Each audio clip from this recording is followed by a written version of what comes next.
you got? What you said? Here. Present. Yes. Present. Here. Ma'am, sir. Do you mind maybe giving us a little invocation to start this evening? Sure.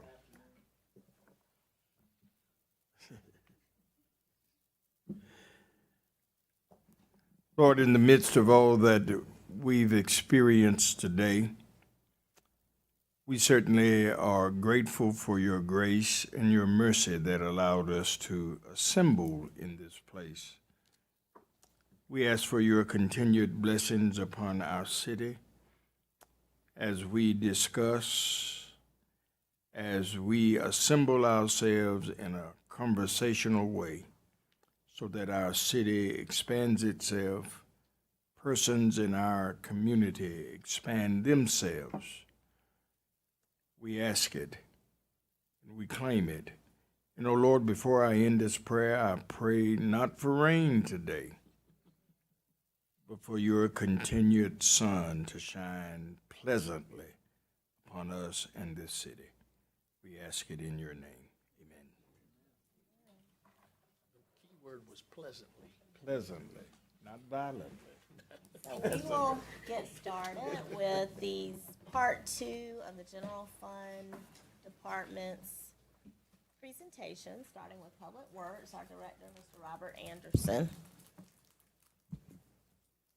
And good afternoon. I kind of started our presentation last Tuesday, I believe, at Public Works Week, when we give a few ideas. And when we were asked to do a presentation, we kind of all look back on our accomplishments. And I'm not going to speak for everybody here, but you sit here and look, that's 365 days ago. A lot happened in 365 days. So a lot gets accomplished, and sometimes it's hard to point out just a few. But some of the things, sir? Did you bring popcorn?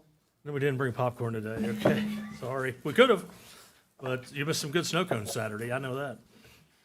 So, so one of the accomplishments we had last year was Candy Lane parking lot, and part of the Saluda River Walk. We were asked, once they decided that the Saluda River Walk was going to be so popular, to go in and build a parking lot. This was a collaboration not only with our divisions but across departments.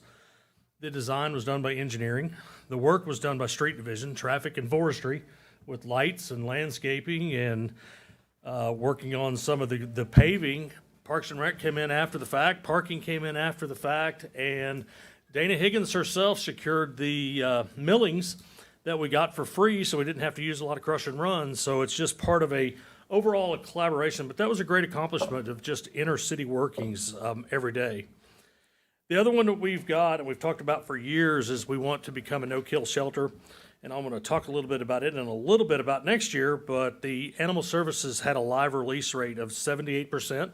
Last month was 86%, so our numbers continue to climb. And I believe that next slide we'll talk about why they continue to climb and some of the things we're doing.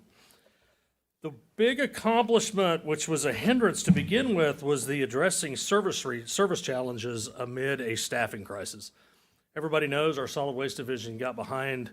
A lot of people argue, I think we got behind about 2.5 or 3 weeks, somewhere in there. And with a increased onboarding process, the open interview process, we talked a little bit about that last week. Quickly, we filled 35 positions in Public Works. We started with solid waste. It worked out so well with the open interviews, we immediately went to Caleb, when he was here, came up and said, hey, we need to do forestry. Animal came up and said, we need to do animal.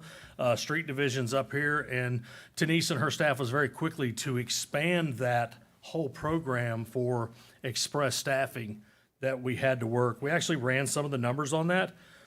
Running through express only cost us like $1.06 an hour extra than what it does for our staff to get them on full time as we work them 150 hours. So thanks to Denise, I think she's here somewhere, her staff, and everybody to get us quickly staffing. We still follow that model for everybody except CDL drivers. So almost every division in Public Works right now has staff that's going through express that we're putting quicker on the street to get the work done each and every day. The other one was the Cdbg paving project, Booker Washington Heights. It was completed. in a timely fashion. We didn't think it was going to be there for a while. The weather held out, but it turned out real well. If you haven't drove through there, the streets look good. Neighbors seem to be happy, so it was a great project through Cdbg money. Missy, thank you and your staff for awarding that. The other one that is a kind of an odd accomplishment that we put on our list was the forestry equipment consolidation. And that means a lot more probably to us than it does a lot of people, but in a conversation, Caleb and I was walking our yard one day. They've got a truck they haul mulch in. They've got a truck they water trees with. And we're sitting there talking, why do we have two trucks? The trucks that water trees with sits here about 7 months out of the year. So what we decided to do was trade those two trucks in. They were ready for replacements. They're early 2000 models. Maybe one of them's a late 1990s model. We traded those two trucks in. We're buying a hook lift truck, so we will be able to actually water when we want to water. And if it rains like it did Saturday or any other day at my house yesterday, we'll set the water tank off. We can immediately put another body on the truck. We bought it with 3 different bodies. We can haul mulch the next day with it. Or we can use it for multi-purpose in the winter. We'll be able to haul mulch with it. We also bought a landscape bed with it. So that's just an idea of innovation we have of trading in 2 trucks, buying 1 truck, 3 different bodies, and using it for different things throughout the year. When does it get its name? Hook lift. It actually is a hook that hooks on the front of the container and drags itself back on. Old word, roll-off truck. Okay, it's just a non-CDL hook lift truck or a roll-off truck. So you can just put multiple containers on it within 5 minutes. So it should be here, we're thinking late June, early July. So our priorities and goals for next year, we're gonna evaluate our current solid waste route efficiencies. We've actually incorporated a lot of growth and customer base in our areas. If anybody's been out to Wood Creek Farms, which started about 20 years ago, Wood Creek Farms is a massive, massive subdivision right now. I could sit here and name lists of subdivisions that have been built out over the years. You know, if you get in Armundi, Colonial Commons, Honey Tree, some of those areas are just continuing to add homes. And everybody said, why is they're growing so fast? Well, if you go back to Wood Creek Farms early, they were stick building houses out there. There was actually just one at a time. Hey, here's a contractor, build me a house. About, I may be wrong about this, 6 or 7 years ago, the developer out there started to call in the Essex Homes and some of the big builders, and all of a sudden, instead of 4 or 5 homes a year, they started building 30 and 40 and 50 homes a year and filling that. That with the housing boom is happening all over Columbia. So we're gonna look at our routes for 2 things: possible route adjustments, which is one of the most painful things you can do in the solid waste industry, but also future route growth of where we need to go if we need to add additional equipment or not.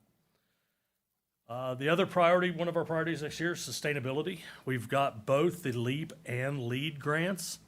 The LEAP grant is more of a going into lower income areas and learning how that they can save energy. It should be a good model through what we're doing, not only for our partners, but we can grow this program as we go. The LEAD grant, for those of you that have been around a while, is kind of the mirror to our STARD certification. We'll actually find out where we are in our sustainability effort. Those kick off around June 1st. And of course, we're always going to be able to talk about our Ready for 100, which is the energy independence by 2036 for renewable energies. We have a resolution that I believe will be probably deferred to E&I committee real soon from our CPAC group that we will be bringing forward on that. The animal shelter, the completion of our Best Friends to meet our no-kill status. The Best Friends Coalition out of the state has offered us $100,000. The $100,000 will be $0 of reoccurrence. That was one of our stipulations. So a lot of this money will go into our shelter and go into marketing our animals so we can reach our no-kill status and get us to where we need to be. So we hope to cross that bridge next year with an 86% live release rate right now. We hope that we can sustain that and get up into the 90s, and you want to be around 90 for that to happen on a consistent basis. The sidewalk grinding for trip hazards, Sarah's worked on it diligently last year. We put $50,000 into it. We started grinding in Cottontown. Thank you, Sarah. Cottontown.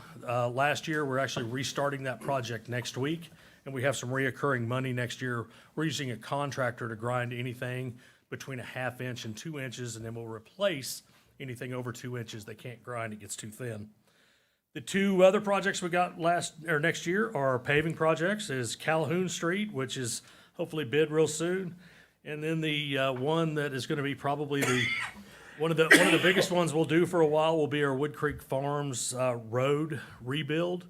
We have a meeting on June 27th with their delegates to actually start the process and explain to them what's gonna happen out there and how dirty it's gonna be and how dusty it's gonna be. And for those of you that was around when we did Lost Creek Drive in my neighborhood, I got a lot of complaints about Lost Creek and how red the cars were when it started raining right after we took the cap off the road. So we're gonna try to tell them how painful this is gonna be in the end. They will have a great project, we hope. So that's my presentation. Or where's the funding for those two coming from? Are either one, is Calhoun Street penny tax? No, they're both they're both CTC. The striping on Calhoun is penny tax. So we're striping with penny money, we're paving with CTC funds. CTC funds? Yeah, the county transportation. Yeah, gas tax, county transportation commission. And Wood Creek Farms is also going through county What's the transportation. ballpark cost per mile to repave these days? We're estimating Calhoun Street to be about 800,000, and I don't know the length of that. Now, Wood Creek Farms is 1.4 million, but it's a total rebuild, so we're doing the engineering on it. We'll believe it'll be some kind of full-depth patch. We just don't know how deep we're going. We don't know how much concrete they're gonna put in it yet. Right. All the streets out in Wood Creek are in the city? No, part of them. The developer has a list of what it would take to get the remaining streets, storm drains and sidewalks in, and he has to make that deliverable back to engineering, and then we'll inspect them from there. Perfect, thanks. Probably just a company. Just for clarification on that, there's also a large segment of Wood Creek Farm streets That are what, Mayor? that are Private. private, they're gated off. And how do you all decide, obviously, there's a lot of paving needs, how are you prioritizing which ones to start with first? So we're also, with CTC funds, just completing a pavement evaluation study. And what it will do, will rank our streets based on a percentage, or I'm not sure how that's gonna work yet. We actually had one 12 years ago that we're still working off of, and that's how we pick our worst streets. Well, Robert, in the midst of, and I must say a complimentary word to Public Works, in the midst of all the uncertainties the last couple of years, and your department has been Johnny on the spot. We've had staff shortages like I don't know what. Solid waste, of course, became a real burning issue within the city. Leaf pickup, the whole 9 yards. So just a complimentary word, not only on the accomplishments that Public Works has done, but just an outstanding job in doing what we need to get done in the midst of a COVID crisis. Thank you, sir. Well, and thank you, and I'll follow that up with, when we talked internally a little bit about accomplishments, what did we accomplish? Somebody said we survived, and that's just about right. We did survive. The one thing we put first and foremost is our garbage collection. That's correct. Followed by our recycling collection, followed by our trash collection. I'm sorry it takes the last of that, but when you're short on garbage, you take from trash and you create your garbage. But as I go out to see my dear friend that used to work here, David Noach, and I hear him, how the county's picking it up 2 weeks late, I don't feel so bad now that our garbage is getting picked up on time. I pulled up beside a street division vehicle, it said video services. What kind of We're keeping an eye on you, sir. It would take more than one truck. So what we're actually doing is our video inspection unit, should have come to touch a truck. So our video inspection unit actually is a camera just like the wastewater department uses. And we actually go into pipes, we look at pipes, see what the deficiencies are. We map our pipes so we know what needs to be replaced if we're getting any infiltration and stuff like that. So that's what those two units do. Thank you. Thank you, Robert. Next up is Parks and Recreation. Mr. Randy Davis, Director. Hey, Randy. Good afternoon. Honorable Mayor Rickerman, City Council, and City Manager Teresa Wilson. Thank you for the opportunity to come before you today to speak about the accomplishments in Parks and Recreation in fiscal year 21-22 and priorities and goals for the next fiscal year.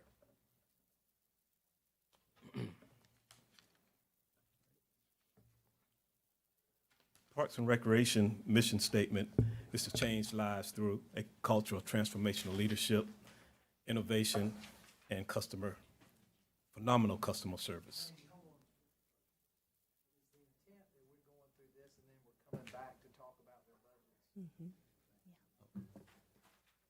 If you have questions now, though, we can attempt to answer them, but that was the intent, Mayor. Did you have a question about Public Works in particular? Okay. Okay, sounds good. So in Parks and Recreation, we strive to be a national leader in providing quality parks and recreation experiences for all. In highlighting our accomplishments, I guess I need to use this. Okay. We were able to complete Hyatt Park Phase 1. Phase 1 included daylighting the stream, pedestrian lighting, walkways, playground, splash pad, amphitheater, and a band shell, and gateway improvements. Public art projects that were completed in fiscal year 21-22 included, took place at Valencia Park, Woodland Park, Hyatt Park, and 1401 Main Street. The additional parking spaces that you heard about in Robert's presentation took place in 21-22, additional parking spaces and lighting at the Saluda Riverwalk parking lot. We installed pickleball courts at Woodland Park. One tennis court was transformed into 2 pickleball courts, and at Southeast Park, 2 tennis courts were transformed into 4 pickleball courts. Thank you. You're welcome. We received a grant. Just for the record, I want everybody to know that this gentleman who's been fighting for pickleball doesn't even play. You mean to say he did not play? I thought he had a paddle. I will challenge you in. Oh, I'm coming to this. I am down. Not on this court, you will. So another success in this fiscal year, we received a grant from the South Carolina Parks and Recreation Tourism to improve access to the Saluda River. Currently, we're moving forward with the conceptual plan and securing design consultant for Finley Park that will conclude within this fiscal year. The budget priority and goals. Yeah.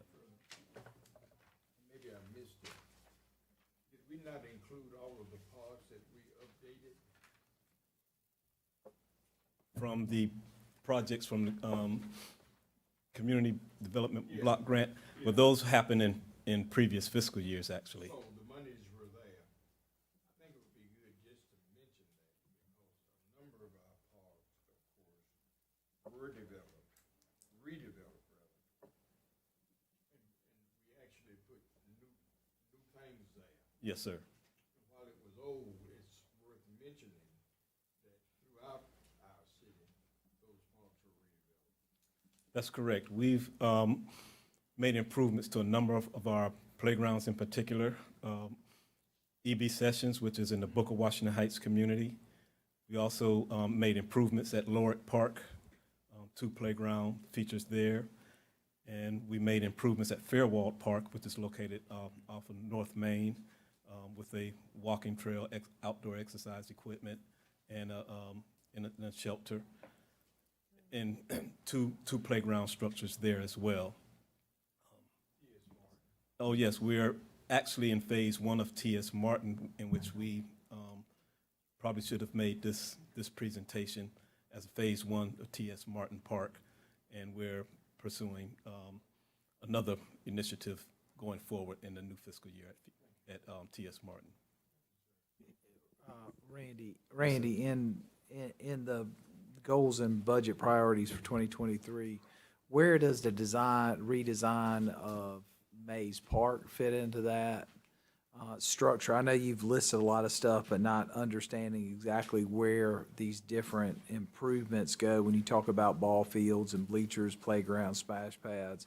Just trying to understand how those are being allocated and where they're allocated. And then my other question is I know that there was a PRT grant at one point for more access. One of the complaints we still get, though, is that there's not enough public access on the riverfront at different opportunities. And I guess I want to kind of know how we're coordinating that, because, you know, one of the things, if you've had the opportunity to float down the river, you're still having to go through, you're having to hike over boulders to get there. And there really should be an easy slough access off Candy Lane to get people in, but also at various other points. And as we're discussing riverfront development, finishing the greenway, making these connectivities, access is one of the things that's very limited.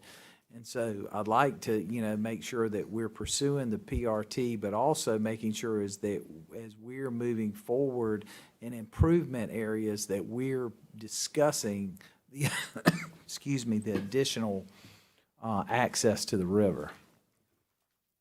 That's accurate, Mayor Rickman. What we're continuing to look at in terms of access will address it in one aspect with the South Carolina Parks and Recreation Tourism Grant, which will allow the canoers to walk down on the pedestrian bridge, and go down the steps into the water.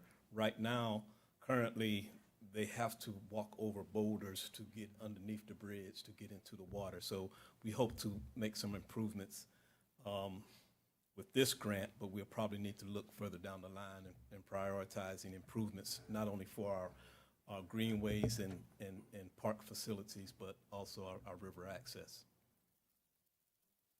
Yes, sir. Just to clarify, the PRT grant that you got is for the steps from the bridge. Yes, sir. How much was that grant? That's $100,000. Yes, it's a 20% match.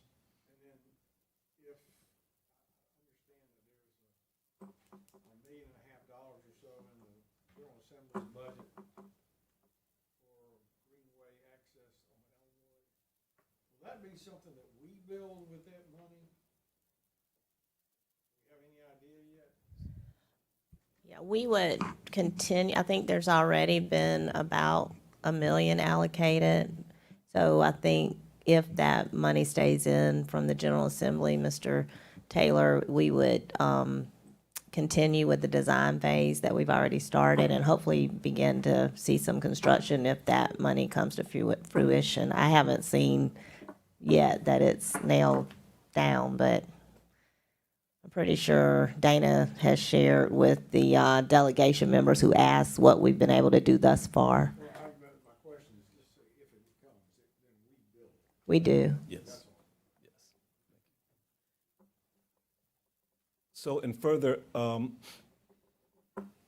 progress for us 22-23, we want to develop a master plan that will help us identify current and future trends and priorities in parks, greenways, and recreational facilities.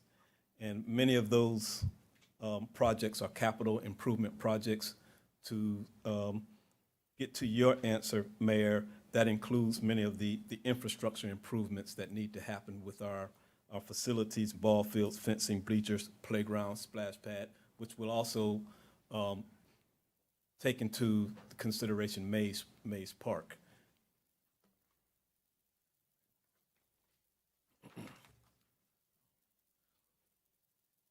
We plan to partner with IT to install public use computers in our recreation centers.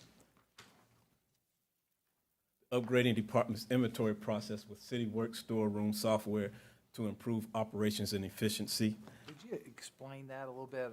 It was one of those things that I marked that I didn't quite understand what that CityWorks storeroom software actually, how does that improve the operation? So this will allow real-time data on ordering and knowing what you have in your inventory as far as materials and supplies. And it'll allow us the efficiencies from managers to know what's in our inventory, and we'll know more accurately how frequent and how often we need to order materials and supplies without being redundant and over ordering of equipment and supplies. And we will be able to be efficient in this process with the intentions of not necessarily having to hire another person in inventory, which currently we have.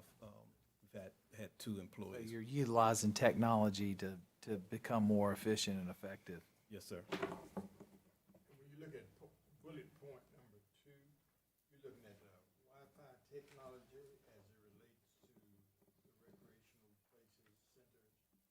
Correct. Well, youth, teenagers, adults, and seniors will all have the ability to come to our parks to have access to the internet.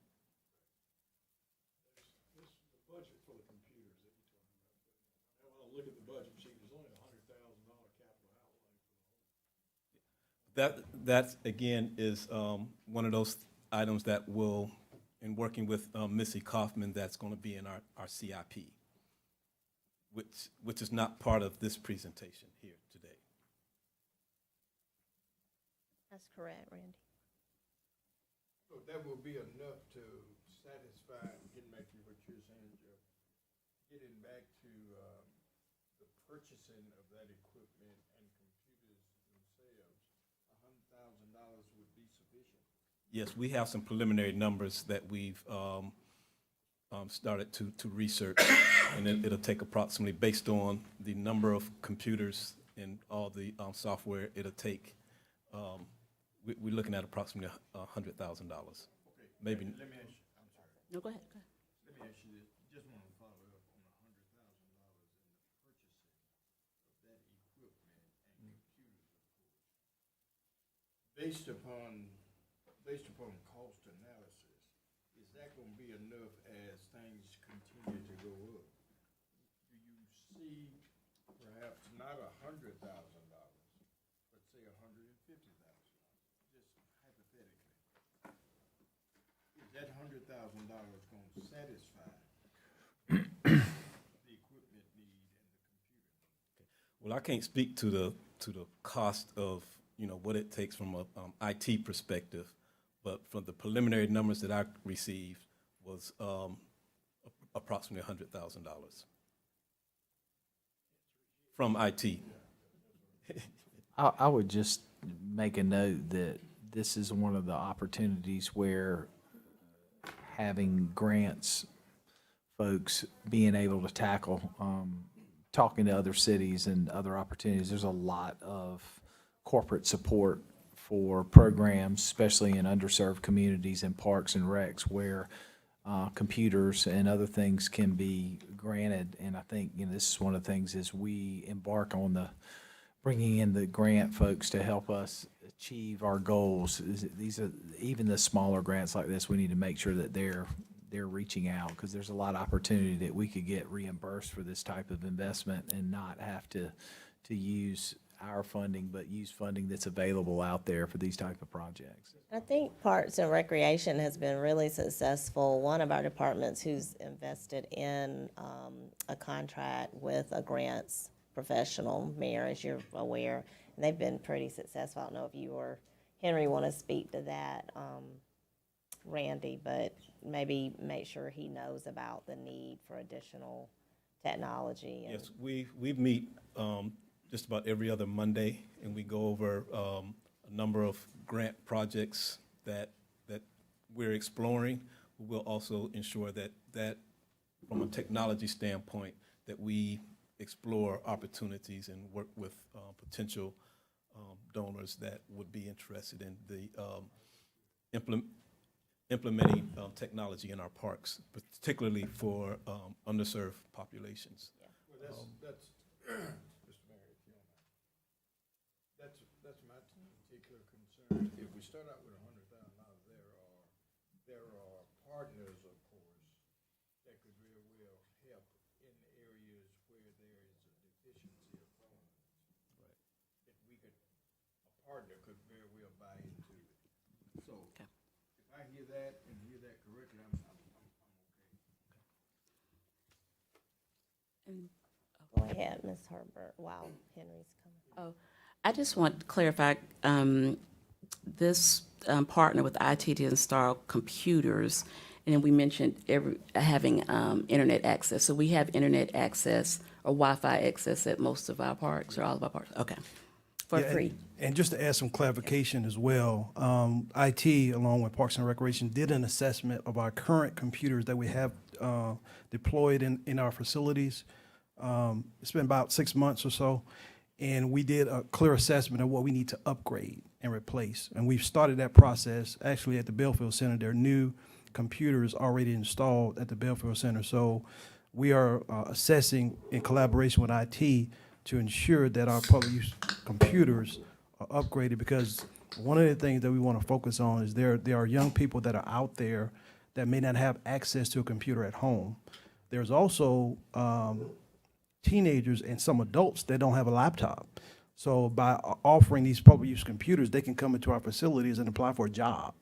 So that's one of the goals of upgrading those, so we can make sure that the public, our youth, our seniors at times have access to those particular computers. Henry, and it'd be a great idea as we program these computers, like the first thing that pops up on the screen when it turns on, hey, if you're looking for a job, direct them to our website first. Sure. I'm sure that IT can help us out with that. So staying on the issue of technology, we want to continue utilizing online registration in a payment portal, which includes registration for all of our programs, rentals, athletic programs, after-school camps, and summer camps. And that process started in May of 2021, and we really picked up, started in January after Mayor came into office and ensured us that we're open for business.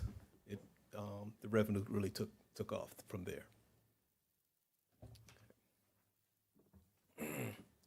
Another innovation that we want to embrace is equipping our maintenance division staff with iPads, so we can, again, close out and respond to work orders in a more timely manner, which again will make us that much more effective and efficient. You're using Cityworks on that too? Yes.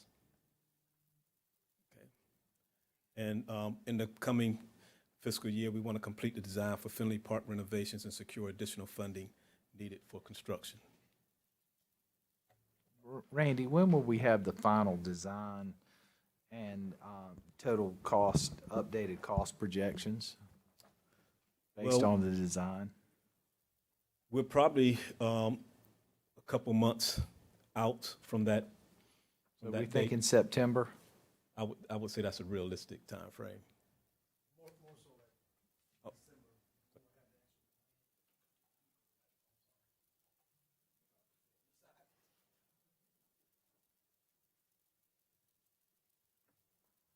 So the goal is to finalize the actual design. Stantec is working through the design now. So the goal is to have the finalized design completed by the end of the year. And the hope is working with Jeff and his team to identify some funding sources so we can move into the construction, do RFP, identify who's going to actually do the construction, and move it forward. But the design itself will be done by the end of the year. Henry, is Stantec having any public design charrettes or getting outside input for programming for Finley Park? You know, we did a lot of that preliminarily when we were presenting in the community. So we got a lot of feedback already from the community. They are taking what we have presented to them. What worked and what might not work in the Right, future? right. We're kind of going back and forth about some of that now as we're going through the process. Thank you. That concludes. That concludes my presentation. Any questions? Thank you, Randy. Great job. Thank you.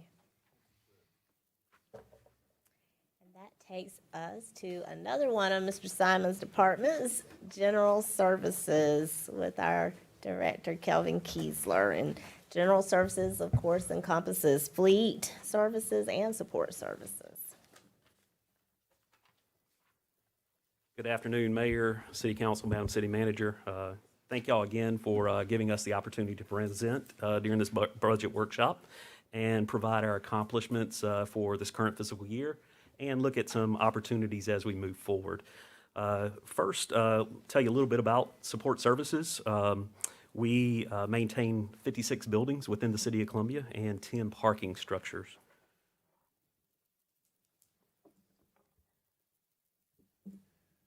Corey, you need me to hold on for just a minute? Yes, sir. Is it possible at some point in time to see like a full inventory of what those 56 buildings are? And maybe even a full inventory of all the city-owned real estate? Absolutely. We have, as far as what support services maintains, we can definitely get that to Mr. Simons. He can share that with y'all. Absolutely. Okay. So again, we have 56 buildings that we maintain and 10 parking structures. During the course of 21-22, we completed renovations at the Payment Center and Customer Care Center at 3000 Hardin Street and opened that facility up. And then we completed the CPD code enforcement at 920 Hemlock and opened that facility. Again, like Ms. Wilson said, we do comprise a Fleet Services division. So I just wanted to touch on that. I know that's not general fund, but what Fleet Services does touches all departments. We adequately and effectively maintain approximately 2,950 pieces of equipment. We completed purchase of approximately 95% of the fiscal year 21-22 capital expenditures for vehicles. That was a challenge with some of the computer and chip shortages, but we have successfully navigated through most of that and working to finalize that last little bit. We've invested in certification training for fleet services staff, leadership training, fire apparatus training, tire replacement, safety, and forklift training. We've added 2 fully electric vehicles, and we're very excited about that to the city's fleet. It's a F-150 Lightning, which will be coming hopefully here before too much longer to Street Division, and then a Nissan Leaf to Support Services Division. All right, moving into our budget priorities and goals for FY 22-23, we would like in support service to complete the 1401 main renovations. We'd like to restart our roof replacement program with a target of replacing 4 roofs this fiscal year 22-23. We are in need of some maintenance projects at Fire Stations 3, Fire Station 6, some exterior painting at Eau Claire Town Hall, and some minor interior renovations at Divine Street Police. That's a CPD South region. We'd also like to look at hiring a consultant to investigate building replacement for West Region Police. That's in Harbison. As I don't know if most of y'all know, but it's a small Hoover building that has kind of reached the end of its life. So we'd like to look at investigating that with CPD, consultant, and finding a new location for West Region Police. We'd also like to look at a multi-use training complex. You know, as we have a lot of different training opportunities around the city within fire and police to maybe utilize a multi-use complex to kind of combine some of those efforts. So we would like to look at that with a consultant as well. Then moving forward, the address needs of our city parking facility. Within support services, we do maintain those 10 parking structures. So we would like to include some capital projects that need to be completed, along with some elevator replacements at 2 of our older facilities. Then yeah, certainly. You're not doing any projects until we get the parking study back, correct? That is correct, yes, sir. And what were the two older structures? So that's Taylor Street, parking garage, Sumter Street, and then also Lady Street we're looking at as well. Those are our 3 older facilities. And that would include looking at skinning the outside or repainting and some of those things that we've been discussing. Yeah, we have some major needs as far as interior, life safety, battery backup stuff for lights, exits, some spalling that's going on inside the garage we need to get taken care of. But yes, we would like to look at some of those aesthetics as well for those facilities. Unfortunately, all of those garages are at prominent corners that are visible from multiple areas as visitors and folks come into town. So I think we need to be looking at that as well. Yes, sir. So Taylor Street, Lady Street, and Sumter Street. Yes, sir. On the garage stuff, I mean, is that power washing the outside and stuff? We don't program to do those, and we can do those internally, or we contract them? So that great question. We do program those. We have a vendor that does the exterior outside of the building. We have staff that do inside the building pressure washing. I don't know what program we're on, but it ain't happening real good.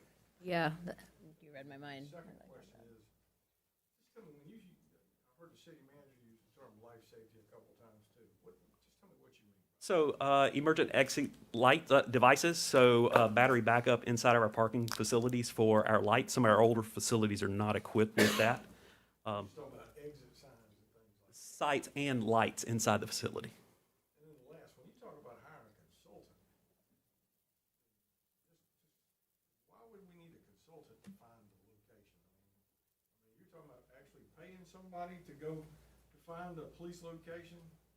Yeah, so and investigating what we need as far as where that location, work with police, and maybe, work with police to determine where that location would be. And I think, Mr. Taylor, you and Chief may address it during his presentation. I think we've talked about it maybe in the Public Safety Committee. It's time for him to do a full assessment. That's really just one part of it. But as far as the regions, the needs, the facility assessment holistically for PD. And the chief did, it's one of the reasons I was asking, he talked about doing a study to realign the districts. Yes, sir. The thing should be, I don't want to duplicate the effort. No, they'll work together. Too, I mean, also just have, we seem to hire lots and lots and lots of consultants to do things. I just, Yeah. sometimes I wonder if Yeah. we can't just do those inside ourselves. Yes, sir. Sure. Well, we did do it internally last year or so, a whole assessment for PD internally. I don't know that it was received, so whichever way, internally or externally, but we've already presented something one time with our internal efforts, so we'll figure that out. Certainly. Yes, but that West region, I think Kelvin brought that up because from his standpoint, that's just an immediate need, whether or not it's part of a bigger study or not. I mean, that's a Butler building. Like I said, what does a consultant do that a realtor doesn't do? Yeah, You pay a realtor a commission, you pay a consultant a fee. yeah, If you hire a consultant, pay him a fee, you're gonna pay a fee and a commission. That's the reason I was. yeah. Well, you're exactly right. I mean, and if that, that immediate West region need is something that a realtor could help us out with, I mean, sure. We actually already have an idea of a site for that West region. Yeah, we do. All right. All right. And finally, on the fleet services side, like I said, they touch all areas, and wanted to highlight 2 specifically. The equipment purchases and delivery schedule, and anything we can do to expedite fleet purchases due to minimize the impact of the supply chain issues we're having. We're seeing longer and longer lead times for equipment. And then increased fuel costs for 22-23 will continue to be a concern. Those costs are continuing to rise. They will affect every budget in the city. We'd like to develop a fleet maintenance apprenticeship program. We're having a harder time getting folks into the industry, maintaining equipment. So we'd like to develop and grow some staff internally and bring them on board and become long-term employees for the city of Columbia. Do you have any trade schools identified for that program? We've been working with Midlands Technical College, but would like any other areas to reach out as well. Also Richland One, we've worked with Richland One in the past. I think that's one of the best things I've seen up there, to be honest with you, Kelvin. I think it's a great opportunity. And anybody who hasn't spent any time at fleet maintenance, you should go down there and see what these guys do and when they do it and how hard they work. But this would be a great opportunity for us to tap some good long-term employees with an opportunity. Absolutely. Brad Neese at Ready SC runs the state apprentice program where they do a co-pay with you, so that'll be your first call. Okay, perfect. Thank you. All right, and then we'd like to develop an electrical vehicle roadmap for converting a percentage of our fleet to all electrical vehicles. Again, looking at what needs and then also infrastructure that would be needed as well as we move forward. And then complete the fleet service expansion project to provide adequate space for all maintenance activities. We're currently working on some equipment outside.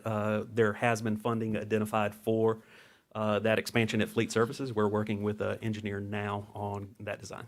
Just for my own, and I don't remember, but when we bought Beltline, part of the back, are we using all of Beltline currently now? We are. Every inch of it? We are. Okay. Any other questions?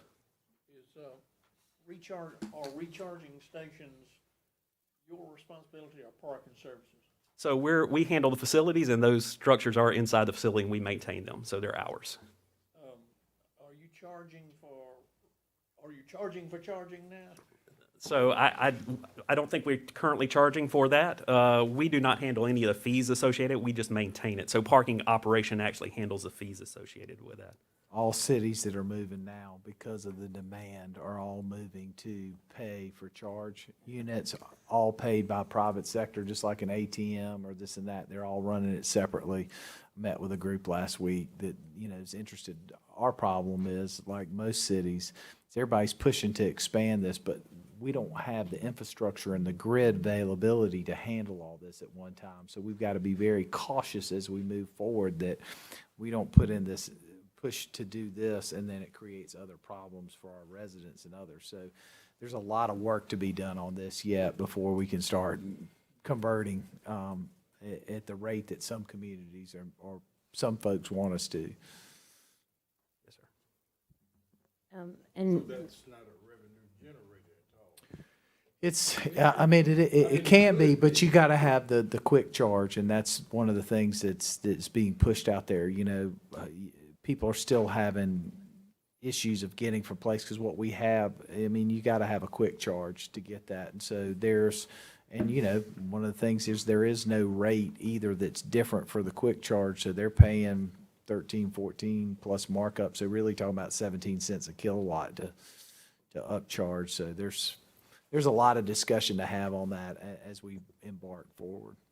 And I just wanted to reiterate, Ms. Wilson, that as this council has expressed beautification and ensuring that our city looks up to the standard that we hold ourselves, just ensuring that as we go into this new year, we continue to maintain the exterior of our buildings is really important. I think it sends a message that we care and we want people to come to our city. So some of the even small but significant changes of pressure washing and making sure that, our windows and medians are looking good is going to be important. Absolutely. Yes, ma'am.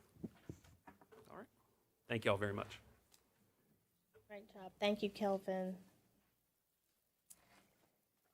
Next up, another one of Mr. Simon's departments, the Emergency Communications 911, Ms. Jackie Richburg, Director. Hey, Jackie. Hello. Good afternoon, everyone. Thank you all. Thank you.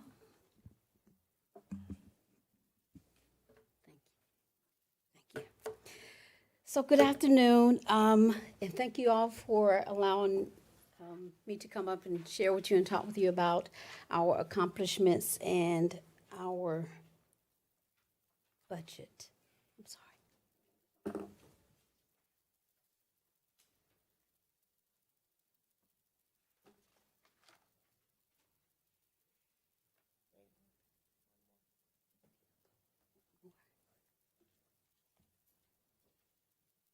Okay, I got it. Thank you. Sorry. So one of the accomplishments that I would like to share is we received the Training Officer of the Year from the state of South Carolina, and that was a big accomplishment for us because we've been accredited, we've been consolidated with the county since 1999, and so this is the first time that we ever received that award, so that was a big accomplishment for us. We were very excited for that. Our second accomplishment is our Calea Accreditation. So we successfully completed our second year of Calea Accreditation, and we've been accredited since 2003. So we just want to kind of keep going down that path to continue to be accredited. Our next accomplishment is our annual complaints. We dropped the complaints by 50%. So that was a really big accomplishment for us. For the last couple of years, they've been kind of high, but we've dropped them, so we're very proud of that and glad that we're able to get those complaints down. And we kind of, what we do with those complaints is when we have a complaint, instead of kind of holding it off and talking with them later, we address it immediately, and we see that that's been very effective. So, and also our stats. We processed over 1 million calls last year, and out of those calls, we dispatched about 430,000 calls. And it took us 12 seconds to answer 911 calls. And this year so far, it's taken us about 10 seconds to answer 911 calls. And according to the NENA standards, 95% of our 911 calls should be answered within 15 seconds, and we've consistently been below that number, so that's a really good accomplishment. What we do in that area is our supervisor and our manager now become telecommunicators and call takers, and so we kind of help with that a little bit, and then when we have a major incident, my administrative staff takes off their administrative hat and put on a telecommunicator and call taker hat, and we go in on the operation floor and assist with fielding those calls and handling the calls. Can I ask you, under your 2022 stats, the process, what is that, what date is that through? Are you on track to be at 1.2 million again? Is that where you're headed? Yes, yes. So this is just a quarterly number? Well, we actually did it from January until April. Okay, Yes. thank you.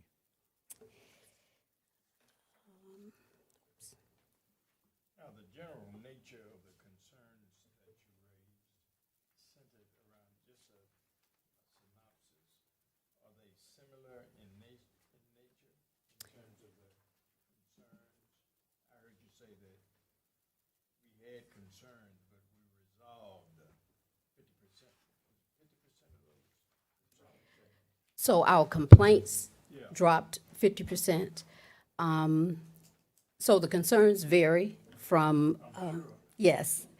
But we kind of dropped them 50% because what we used to do is just kind of wait until maybe when we have end of the week or end of the month, and that wasn't working so well for us. So what we did is we looked at it to say, how can we, kind of address these like immediately? And so what we've started doing is immediately when we receive the concern, we pull all the data, and then we just bring the employee in and talk with them, let them know what happened and what they should be doing going forward.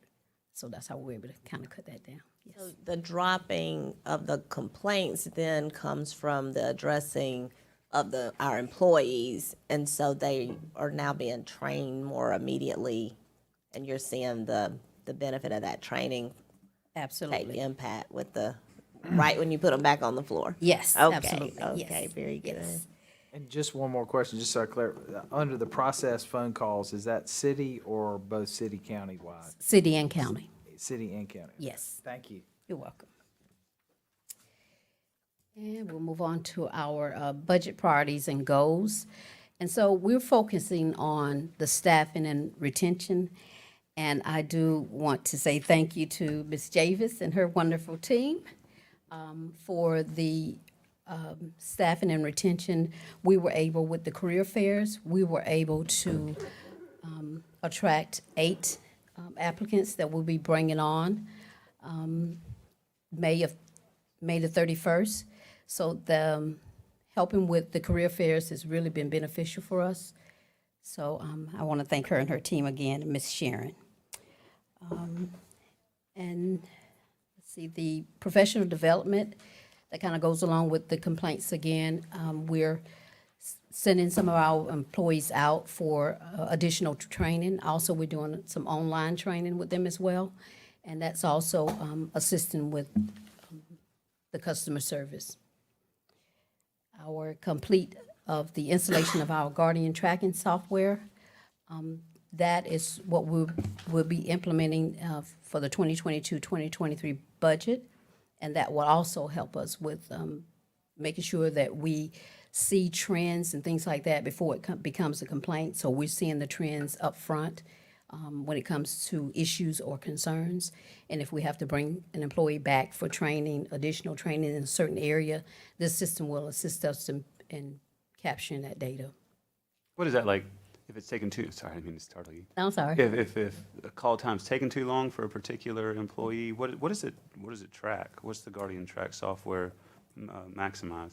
Okay, so what it attracts is, so say if we have an employee that's maybe taking too long in processing a call. Right now, everybody's working, we're all working, and so we're not able to actually see that until it becomes a complaint.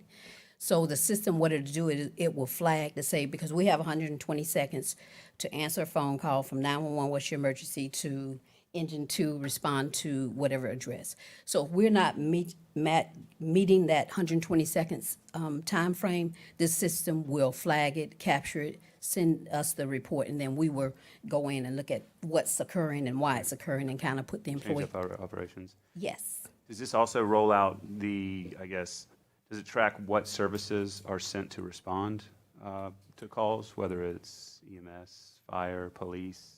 No, it's not that Is type. that a separate kind Yes. of metric that you track? Yes, That that's goes separate. into the efficiency of your operation? Yes, that's our CAD software, TriTech CAD software that tracks that.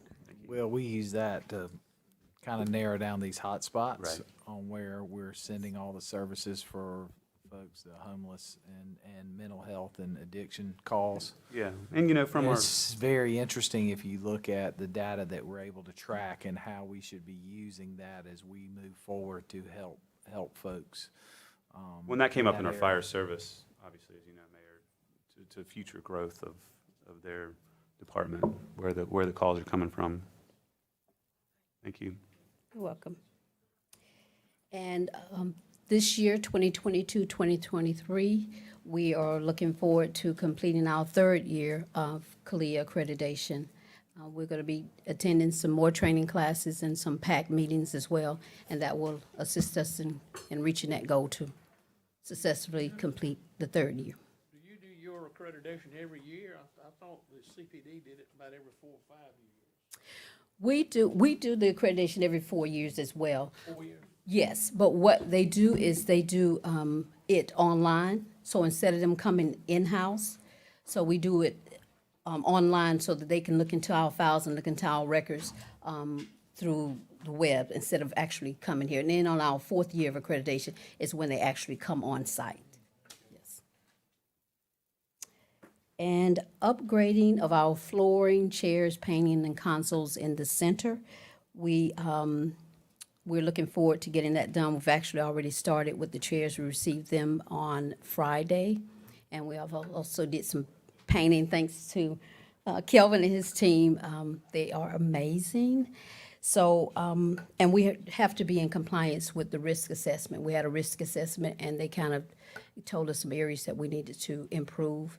And so we're looking forward to moving forward and accomplishing some of those items. One of your things was focus on staffing and retention. Where are you in your staffing levels currently? So currently we have 18 vacancies. And like I said, on May the 31st, we'll be getting 8 employees on board. And with the increase that we received, we were able to attract some very good candidates. We've also hired some candidates from other 911 centers.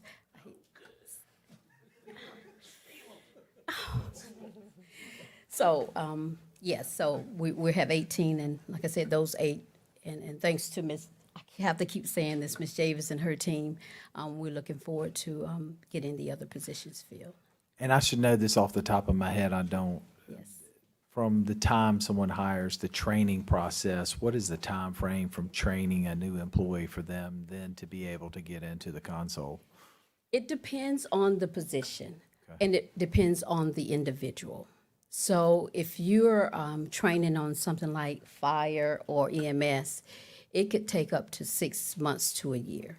Law enforcement, because it's always just redundant, I mean, and it's the same all the time, law enforcement can be, for them to actually be by themselves, can take about 3 months. And I just had, just for my clarification, you'll have 18 vacancies after the 8. She'll have, so to be, that, the 8 will reduce the 18 to 10. Yes, yes, yes. And all those are on us as the city to fill, or is there a county? I mean, don't we split E911? Yes, my budget is split 50-50, city and county. It's still all under us to manage. Yes.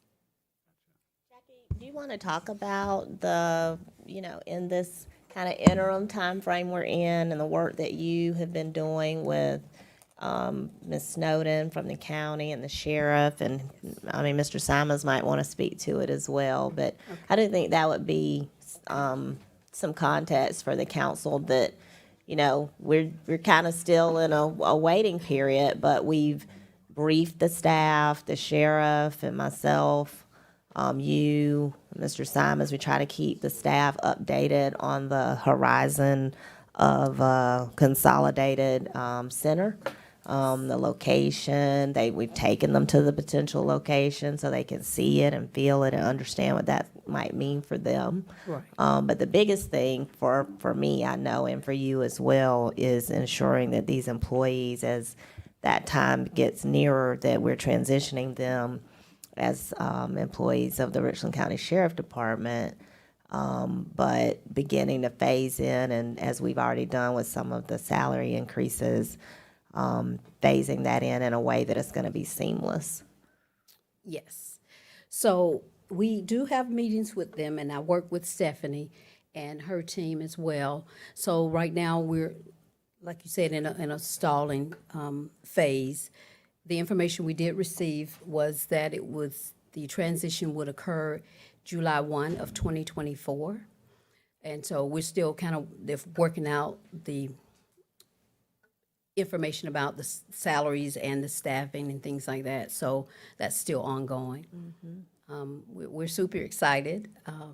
The space is going to be large is what we need, and so we're excited about moving over, because we've been in our space for over 20 years. So we're excited about that. Yes, ma'am. And thank you for all you're doing Thank to, you. make sure the staff is getting all the information, because that's hard sometimes to be hearing about something on the horizon and not knowing all the details. So Right. I really think that, more recently the information has been a lot better, and we're going to keep doing everything we can to be transparent. Yes, absolutely. Thank you. You gonna take those new chairs with you to the new building? And that's why we've been, we've really put off, to be honest, about that, Mr. Brennan, some things. We really can't put off life safety things, just even for 2 more years. These are like some serious, they got to get those Yes. chairs and the painting done. We don't want to have anyone hurt themselves in any way. Two quick questions. Yes, sir. Where are you located at now? Well, Laurel Street at the fire headquarters at Laurel in the back. The 911 always used to have to be kind of tucked away and hidden away from everything. We used to be at the water department at 1225 Laurel, but yeah, now we're housed with Chief Jenkins. And then just for our citizens. So we'll be converting from city employees to county employees. Yes, sir. It's a complete conversion. And that will be at the Columbia Mall. Yes, sir, where the old Burlington was. Burlington is gone, yes, ma'am. Thank you. Thank you, Jackie. Great Thank you. job. Okay, so speaking Just one of. last question, just Yes, for sir. curiosity. Yes, sir, Jackie. Ma'am, just a general question. Yes, sir. I mean, since you're 24 hours a day, 7 days a week, just how many people are on staff at any given, on a cycle, like one shift? Right, so it's 25 on one shift. So we have, if it's day shift, you have 6 call takers and about 17 telecommunicators, and then night shift, you have 5 call takers and about 14 or 16 telecommunicators. And you gotta, and that's enough people to do it 24/7? No. Oh, absolutely, yes, sir, we do. I mean, the optimum staffing is how many people? It's 25. So, A 25-person shift, yes. but how many shifts? And over a course of a, So we have 4 shifts, and each shift has 25 employees per shift. Our space is not large enough for us to have, we need probably about 5 more employees, but we don't have the space. I'm probably not asking this question right away. Okay. So tell me, just so I have a understanding, what's the shift schedule, Monday through Sunday? So the shift is from 7 in the morning to 7 at night. That's for day So you're shift. running 12 hours? 12-hour shifts, yes. And then our night shift is 7 at night to 7 the next morning. Okay, and then on the weekends, same thing? Yes. And so my staff only works, out of a 28-day period, they only work 14 days a month. They have to have that time off. So so that's how many hours, 80 hours, 80 hours every 2 weeks? yes, sir. I was just curious how you shifted up that. Yes, sir. Thank you. Okay, so speaking of the shared space, Chief Jenkins with the Columbia Fire Department. Obviously, Columbia and Richland are served by our wonderful chief. Thank you all.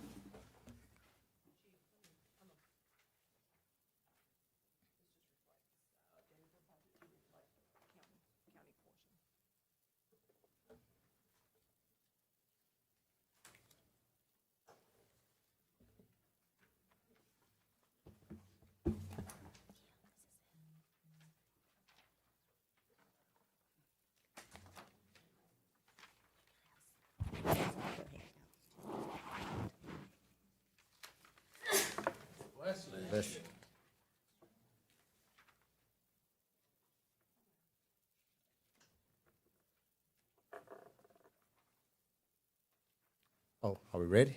Yes, Okay. sir. My bad. So, I want to say thank you to Mayor, this council, city manager, for giving us the opportunity to come before you. We certainly don't take this for granted, and we count it as a pleasure. So, this is just what we're about, community, representing both citizens and employees, integrity with professional, service above self. So that's kind of what we're about. And left my picture out. Left my picture out. Oh, we're sorry, we left your picture. A good picture, too. That's right. So, just want to talk about some accomplishments. And basically, you know, some accomplishments that we did. We are a fire-safe community, 2019-20, and in the process of the war for 2021. This is something that the Fire Marshal's Office give out every year to departments has proven to be a fire-safe community. So we have had this designate ever since they invoked it. The other thing is, Fire Station 2, we're on track to replace Fire Station 2, which has been a long process, but we're finally going down that road, and we do appreciate everything. We address firefighter safety. You all approved the bunker gear, the extractors, which. Okay, McDowell suits. Three-piece. Three-piece, you gotta add the boots in there, okay? Okay. But we do appreciate it. That was a huge undertaking. That was just great. And we appreciate it. The other thing that we're doing right now is direct hiring program, and what that is, normally we put people in recruit class, it takes about 18 weeks to get them through it. But what we're doing, we are actually hiring experienced people. Now, we still put them through an abbreviated class because I'm gonna just say this. If you train by Columbia, you train by the best. And we produce nothing but the best. And I'm quite sure if he was in here, Mr. Jeff, he can tell you because he stole one of our employees. So, but anyway, and well, okay. Okay, I'll use your vernacular. So, but again, our direct program is very successful. We were able to hire some people, that do have experience, and normally we wouldn't do that because, again, we still want to make sure that you put people through the training that is necessary to be a Columbia Richland firefighter. We also have what's called our Family, Life, and Officer Wellness, the FLOW program. This is not only for employees, but their families as well, because, employees go through that mental stress. And so we actually have a program that we invoked, and so that they can have somebody to go talk to, digress. And I'm real happy that we have a person that is in Dr. Bustle's in your class, up the 20 under 40, which is Miss Amy Lukes, and she just does a phenomenal job with our firefighters and their families. So we do appreciate it. And this is at a very nominal cost, very nominal. So operating improvements, we developed a process for virtual inspection and smoke alarm installation. As you know, during this COVID, we couldn't really get out to do these things, so we did it by virtual, and it was very successful. So we're proud of that. Also, we added and filled the PPE position. This is a cost saving to the department, because normally what we have to do, we have to send this gear off to be repaired and clean and everything. So we got a person now that actually does it, so it saves us money to have a person on board to do that. Also, on-board community risk reduction chief. This person really does a lot of research on how we can make our community safe. And this is something that's good for the community, and it will continue to help us to be a safe community. So the other thing that we're preparing for is we're going to go through the accreditation process, and this person will be responsible for that. But not only that, but as you know, we have to be evaluated by ISO. So this person will be responsible for that as well. And the one thing I can say, some people say, well, you don't bring it in the money. The department bringing in money. But let me just say this. We are one of the few agencies, just by our existence, save the taxpayers money. Why? Because when we got a good ISO rating, it brings the insurance premiums down, and the city of Columbia is a class 1. And we're in that less than 1% across the United States that got a class 1. And we got the county to a class 2, which Is there any effect of the accreditation to the ISO rating? Because I was getting ready to say, we're about as far as you can get an ISO rating. Well, let me say this, and you're right. And I often tell people one reason why a lot of departments don't get accredited, because we are basically governed or graded by our ISO. But those are two different things, though. So, I and- get that, I just didn't know if it added anything to the ISO rating, I mean, because No, it we're won't- already at the top, and we appreciate that. it 'Cause won't remember, add anything to our ISO Fire rating. department's in the service business, not the Right. money-making business. Absolutely. It won't add anything to it, but I mean, but to be accredited, I mean, you know, that's just a whole different elevation of things. So we are preparing for our ISO rating, because we're gonna be we should have been graded already. But since everything kind of got pushed back, we're thinking it may be later on in the year, it could possibly be early next year. But we got to make sure that we stay on top of it. And even in our grading, if you get a score of at least 90, you're class 1. I think we're like a 93, so we're well over that 90. I think about a 93 or 92, 94. It was 94, so that's a good. We don't want to lose any points, but we want to maintain what we got. Any particular areas in the ISO inspection that you're concerned about, maybe water transport? Well, let me say this. 911 has a big role in our ISO, and just by getting those calls out, water has a big role in our ISO. Personnel has a big role in our ISO. The delivery of water to fires in our response time has a big impact on our ISO. So those are things that we got to make sure, and we practice delivering water by doing water shuttles. We practice that, so we got to make sure that we maintaining our water, our personnel, our response times. It's just a gamut of things that we got to make sure that we're on top of, and we try to stay on top of. So, our concerns, and my concern is recruitment, is recruitment and retention. So, in order for me to recruit, we got to make sure we're competitive. And if we're gonna be competitive, we gotta make sure we taking care of our folks. You know, sometimes we talk about, getting more people. Do I need more people? Absolutely. But the one thing I'm concerned about, my top priority is taking care of the folks that we already have.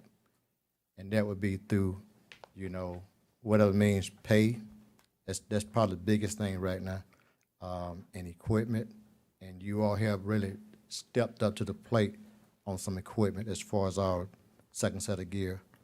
So we got to make sure that we're taking care of folks when it comes down to retaining them.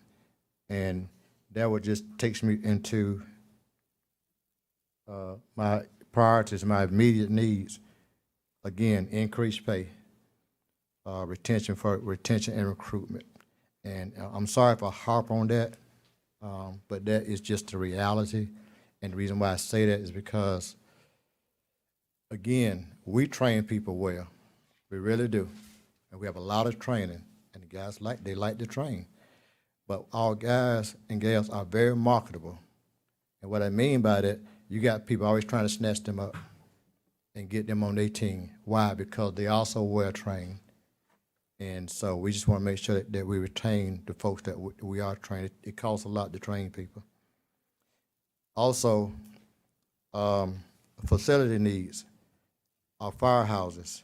Notice I didn't say fire station, but these are houses. This is where these people live at. So we call them houses. This is where they live at. And we're going to make sure that they got all the comfort that they need as being at home. And that's why we need to make sure that we take care of our firehouses. Look, we're not buying any jacuzzis now. Well, if you I just want to buy, be clear about that. if you just buy a pool that you can swim in, then we ain't got to go to Drew Wellness Center when we practice.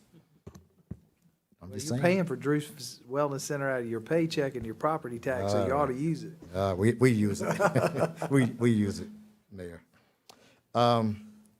So we need to upfit our kitchens and our bathrooms. Our bathrooms are kind of really out of whack. I mean, we are resided in houses that were built years ago. And, we did do a facility study. So we got all that information as far as how we need to be moving forward and what we need to be doing. So yes, sir. I just had a question. I mean, Is there anybody ever talk, I mean, it seems like every great fireman is also a great builder. I'm glad you asked that. And I was curious, has there ever been a program where we provided the materials and the, I mean, and our fire guys, you know, restored the stations themselves? That's a great question you just asked, and I'm gonna answer that question for you, okay? All right. So, Station 2 and Station 11, when we opened those houses up, the firemen actually did the work there to get those stations, those houses open up. So, yes, I mean, we could certainly put a program like that together because we got some folks in the fire service that are builders, painters, and just do an array of things that could really build a station. Well, when I say not build a station, but to upgrade the Yeah, stations. do it for free. Who? Free? No. So, Fire Station 2, that's North Main. No, that is Ferguson Street down by the fairground, in the back of the ballpark. And keep in mind, 11 is Bloom Court off of Two Nuts Road. And keep in mind, that was never designed for long-term. It was a temporary thing, but I do appreciate the fact that we've gotten the funding to do Station 2. We currently own that station. Yes, City or county owns it? city owned it. Yeah, city, I'm sorry. The Station 2 on the grant, haven't we received money for that, for parts of that? We've already got some money tucked away for that. I don't know if we actually received on the money yet, but, okay. It's like $7 million. It's like 8.5. Huh? 7. So that is in the process. Is it going as quick as I'd like for it to go? No. To be honest with you, no. But it is in process. What's the timeline? That's a good question, because I can't answer that right. I think it's like 2025. You want to speak to that, Missy? We gotta nail down the location.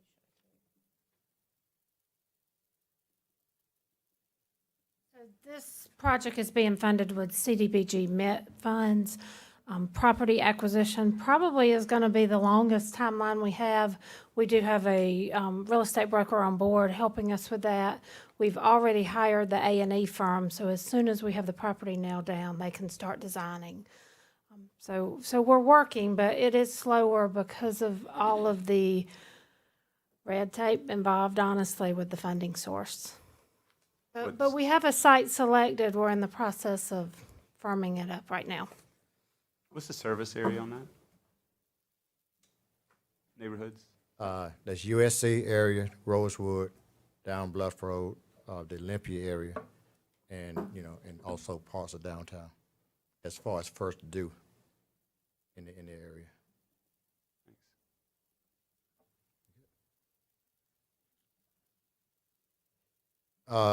Some other needs are our burn building outfit.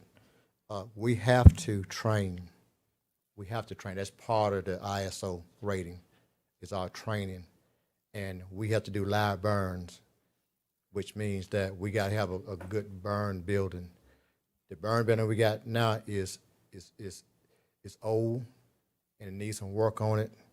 And, I hate to say it this way, but I more want to make sure I keep our folks safe by putting them in a new facility than try to patch what we got, because sometimes patching, it'll hold up for a little bit, but then it's gonna work way right back out. But we need to really redo our burn building.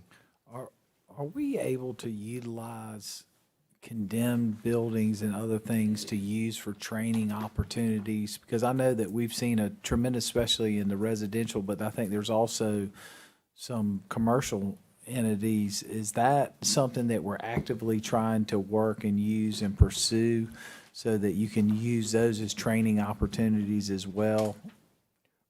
Mr. Rickman, we do, and as a matter of fact, with ABC, before they tore those buildings down, we actually went over there, did some training, cutting roofs and stuff. We can't do no live burning there because there are certain criteria that have to be met before you even do a live burn in a structure. But we have utilized acquired, what we call them acquired structures, to do training in, and that has been successful. So when we see a building that could possibly be used, then we'll use it. But also, you know, I think we've been out to Fort Jackson a couple of times and did some stuff out there as well. So, again, that is our immediately priorities. Also, and I mentioned the ISO, and that's coming this year, and the accreditation.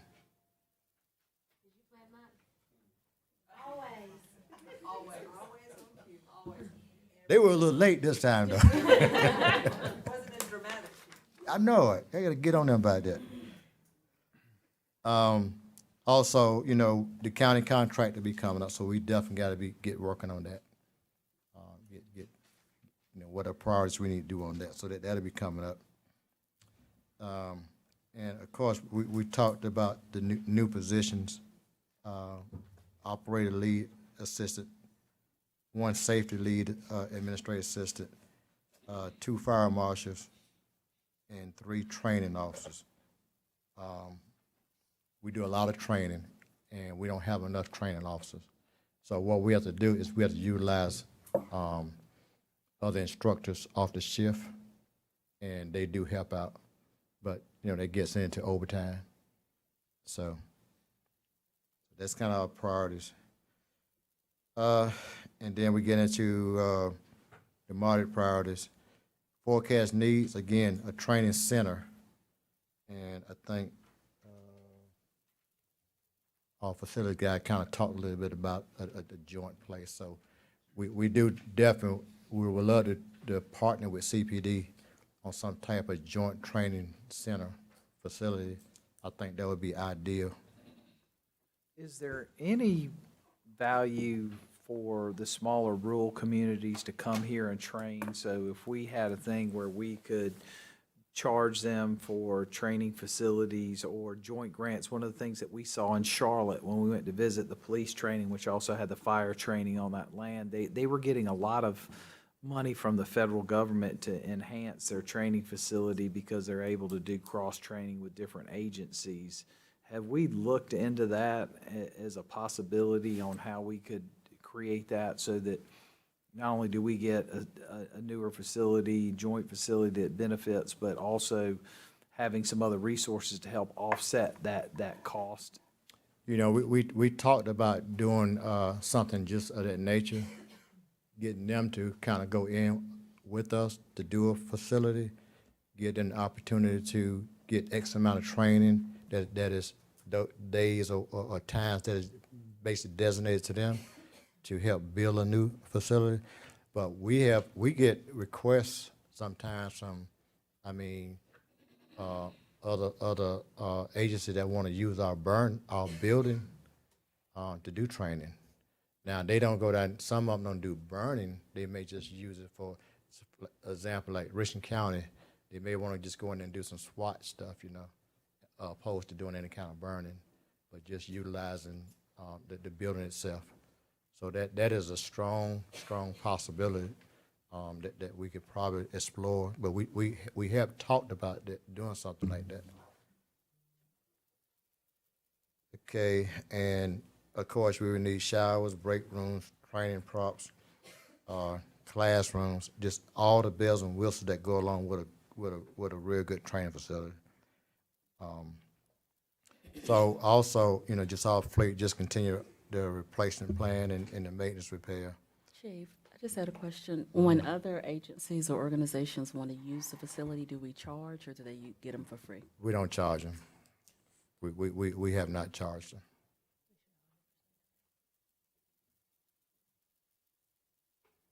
them. Equipment replacement, our AEDs. We really need to replace our AEDs. And also our extrication tools. You know, with everything, age comes to everything, and they grow older, and we need to replace our AEDs and also our extrication crew twos. You know, we go out and we had to, you know, revise somebody's heartbeat or whatnot. We got to have the equipment to do it with. Also, when we go out and we got somebody entrapped in vehicles, we got to make sure we got the equipment to get them out. And we run quite a few of those, them type of calls. And this is our organization chart. And what I try to do with our organization chart is not just give you the areas, but also inclusive what these area exits do. So I just put a brief description of what they actually do. So I give you a general idea. So some of our areas are very taxed, and I would say that our folks work extremely hard to make sure that we kind of stay on top of things. And they multitaskers. They don't mind taking a challenge. You know, one big challenge they did even during COVID is when it first started, we partnered with a couple people from USC, Prisma, also with Diamond Pet Food to develop a decontamination box for N95 masks because, you know, you couldn't get them. So we partnered with them, and we were one of the first ones to utilize the UV lights to decontaminate those. But also to spray our equipment, we actually, instead of going out purchasing something, we actually we utilize our SCBA cylinders to make a spray nozzle. We had to buy a nozzle, but we utilized those to actually decontaminate our equipment and in our stations. So we kind of did that.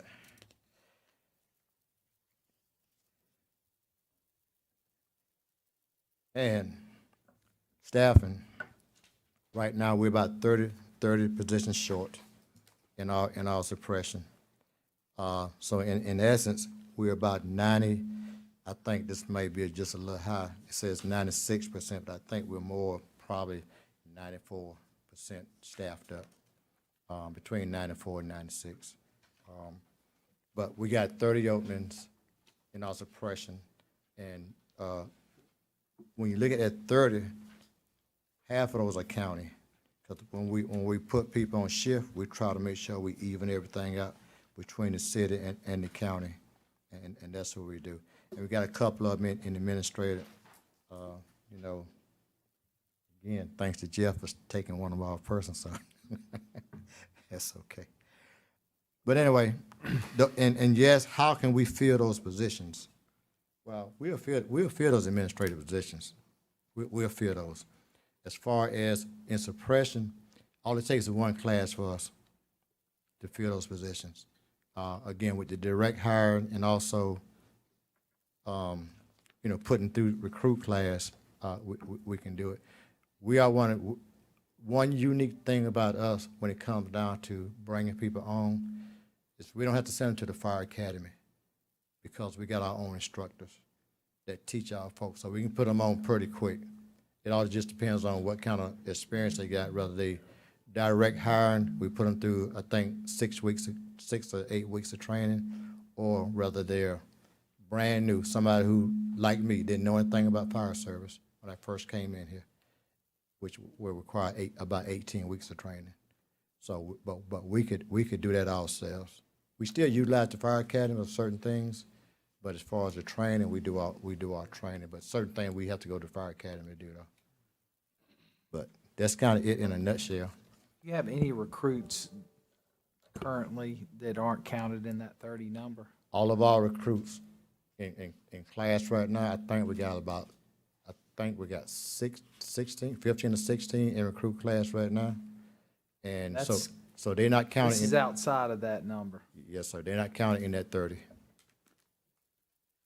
Chief, are our firemen designated as county firemen and city firemen, or is that just a bookkeeping entry? Well, all of them work for the city of Columbia. Yes, all of them work for the city of Columbia. It's just that, that X amount of them are being paid from the county fund. But all of them are city of Columbia employees. There's an incremental difference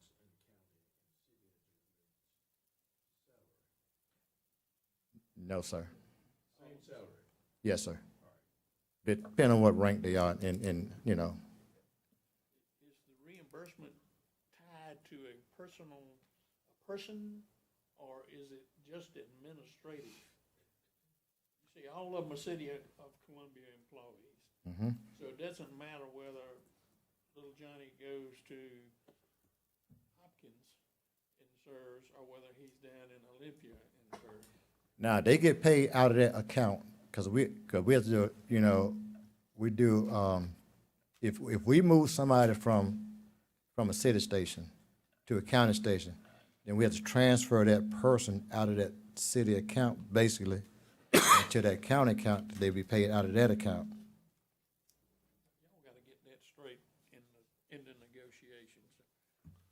So, yeah, and that was my question. And we've talked a little bit about this, Chief Jenkins. Is the expectation that it would continue to be 50-50 as you are going in contract negotiations, or? Well, we're not a true 50-50. That's what that's what I remember you saying. And Because now, as far as basically in our suppression, yes, but remember, the county does not pay for our city fire marshals. They don't pay for the ones that are funded out of the water And they fund. have volunteers. And they have volunteers. So when you take the whole scheme of the thing, you're probably talking something around maybe just north of 600 employed, well, including volunteers.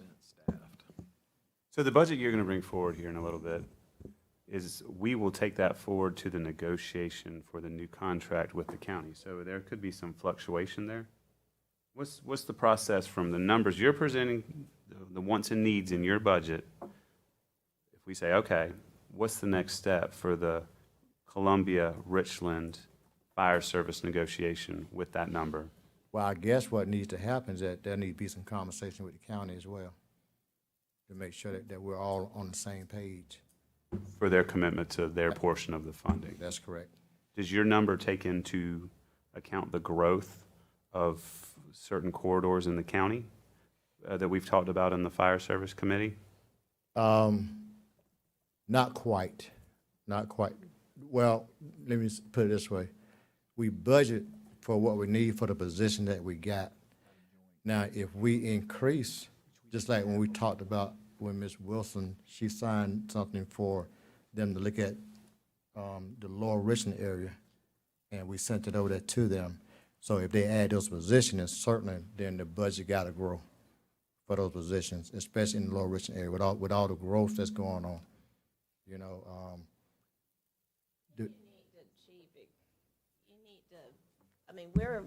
the budget is the budget now, you know, the submission has occurred to the county. It's the total I budget think for all fire service that we provide in the For their- county, in their- Richland their County. portion. their portion. Which is increased compared to years past. We'll see that. Well, we, in the committee, which, you know, I think we got to a point. But I mean, if you recall, when we met in those first set of committee meetings, the suggestion I know that I had and that I spoke with the administrator about is that really using the committee process, if it's going to function probably as it should be, as advisory, to be having these discussions ahead of the budget process for both the city and the county. And I think you all made some good progress, but I mean, you know, it is what it is. I don't know that all that happened. So the chief has submitted his budget request like he always does to the county. And typically what happens is there's this waiting period, and what typically has happened is we get back what level of funding they've committed to. And I hope that won't happen this year, because we did have that conversation again in the committee, that he will get what they're funding, which may or may not align with his budget request after the fiscal year starts. And I think we set the seed, I know Mr. Taylor's got a question, but we set the seed in expectation moving forward as we get to this contracting that we're providing a service and the cost is the cost. This isn't a negotiation, and I think Mr. Brown seemed very opt to where that hadn't happened in the past and we haven't had a committee to really push that forward, but moving forward in this contract discussion, I mean, I think we kind of set the expectation is as folks, there's a cost for the level of service, and that's what it'll be. I hope so. All of the It's accounting not needs to Howard, be- Mr. Taylor. He's been waiting. You're next. How long is the contract for? It was a 5-year contract. I think we're coming to the end, I think this year or Got next one year. more year. Got one more year. on So the budget that was just submitted to the county is for 1 year or 5 years? 1 year. 1 year. Okay, yeah, what I was gonna ask is, and I have no problem with the committee deal, but I'd love for you to schedule a workshop or one of these work sessions on fire and how it works and the budget works after June. I've always heard, somebody didn't play ball or this, that, and the other when it came to funding the right way, and I just would like to have a better understanding before we get into the budget next year, and especially if the 5-year contract is in, and I think it would help all of us to have a really good understanding about this and be very unified in whatever we're doing. So if you'd schedule that for August, September, I would very much appreciate it. Will do.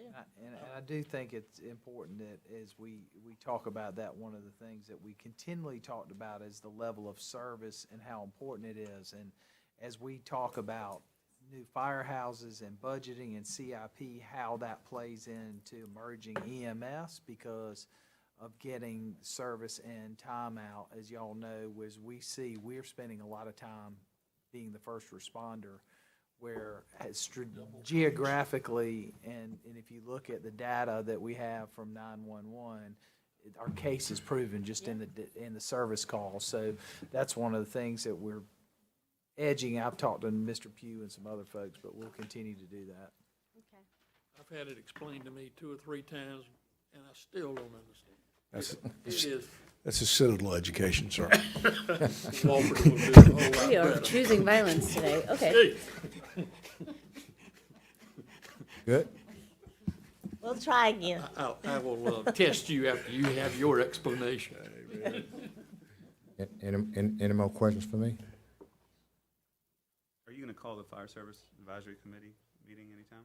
Yes. When would you like for us to meet? Because I'm ready. You're in charge.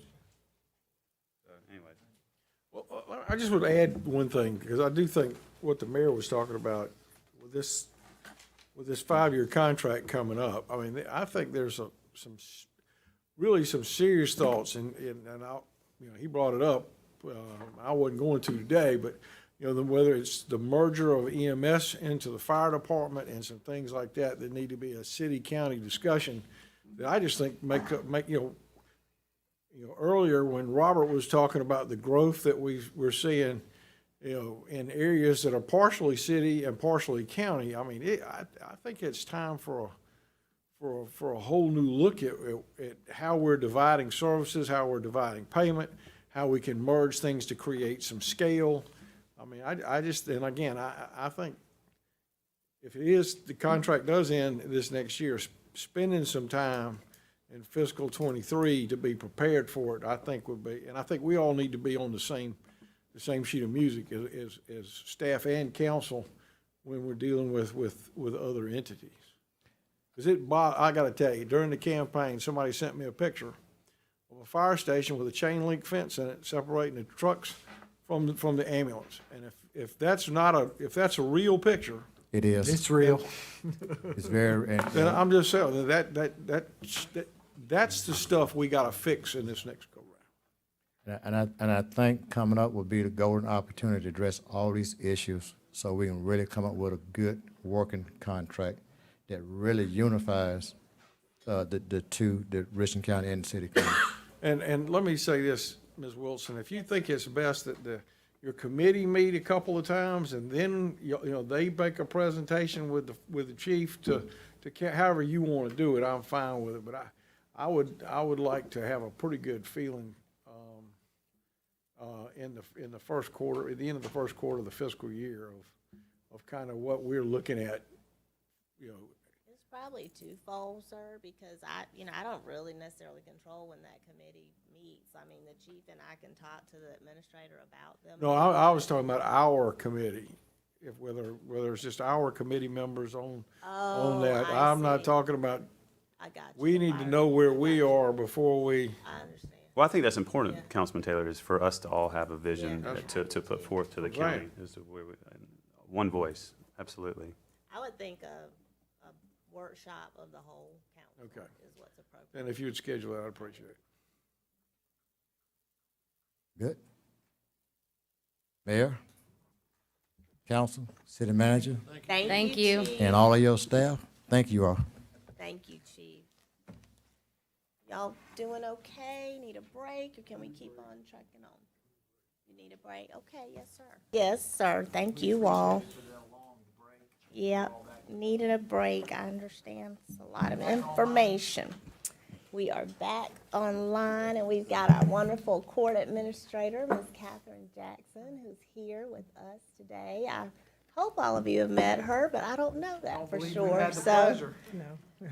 So we will take up the municipal court. Okay, I'm Catherine Jackson, Court Administrator for the Municipal Court.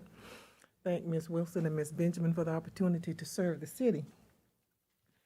And with that said, I am 6 months in, so we're still treading water a little bit. Our accomplishments, major accomplishment, was due to the shutdown and COVID. And of course, all the courts and everything else shut down, and we had a backlog of cases. So, what we did prior to me coming, what was put in place was for the clerks or the staff to work overtime and evenings, some weekends, when we came back to schedule the cases before the judges so that they can be heard and disposed of. That was very successful. Those cases were disposed. Those that weren't disposed were continued or jury trial, but the COVID cases itself were in some kind of status of being heard.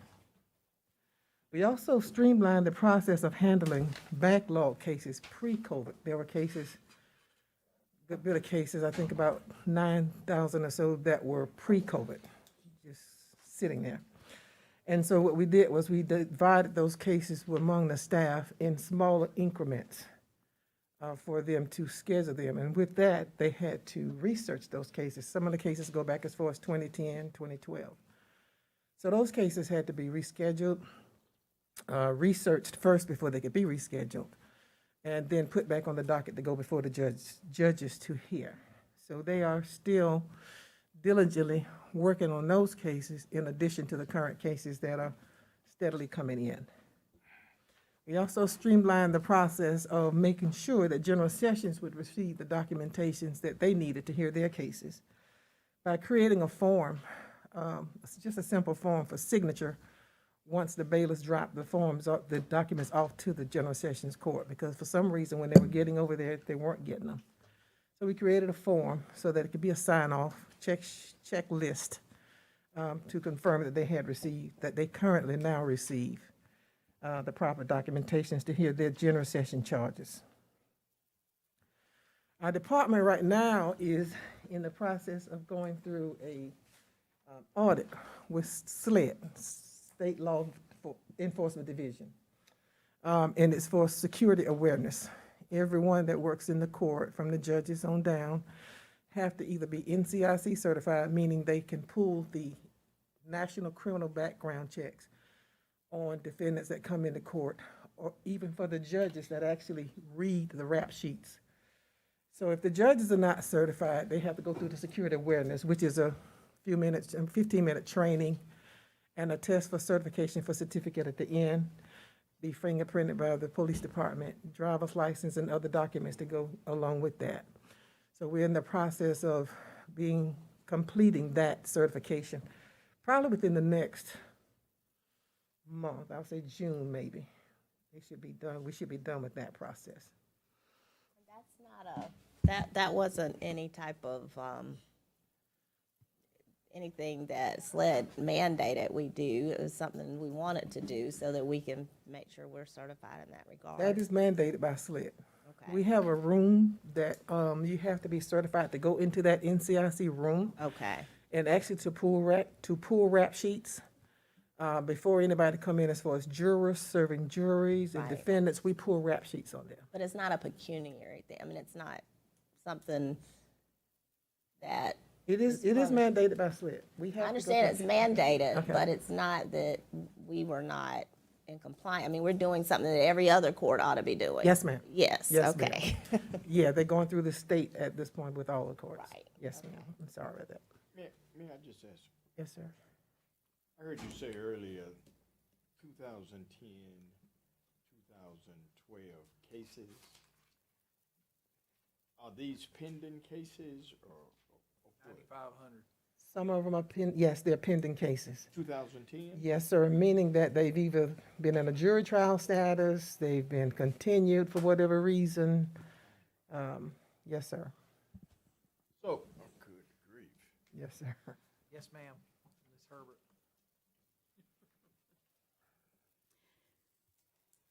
Well, no, this is just my opinion from my former criminal defense days, but a lot of times they tend to be cases where it wasn't extremely easy to prosecute, but they also couldn't work out an agreement, so they kind of sit and hope that something will work out. That is how they tend to They develop. continue to, Tina, they just Yes, sir. continue to roll over? Does it have anything to do with the defense attorney? They don't want to lose, huh?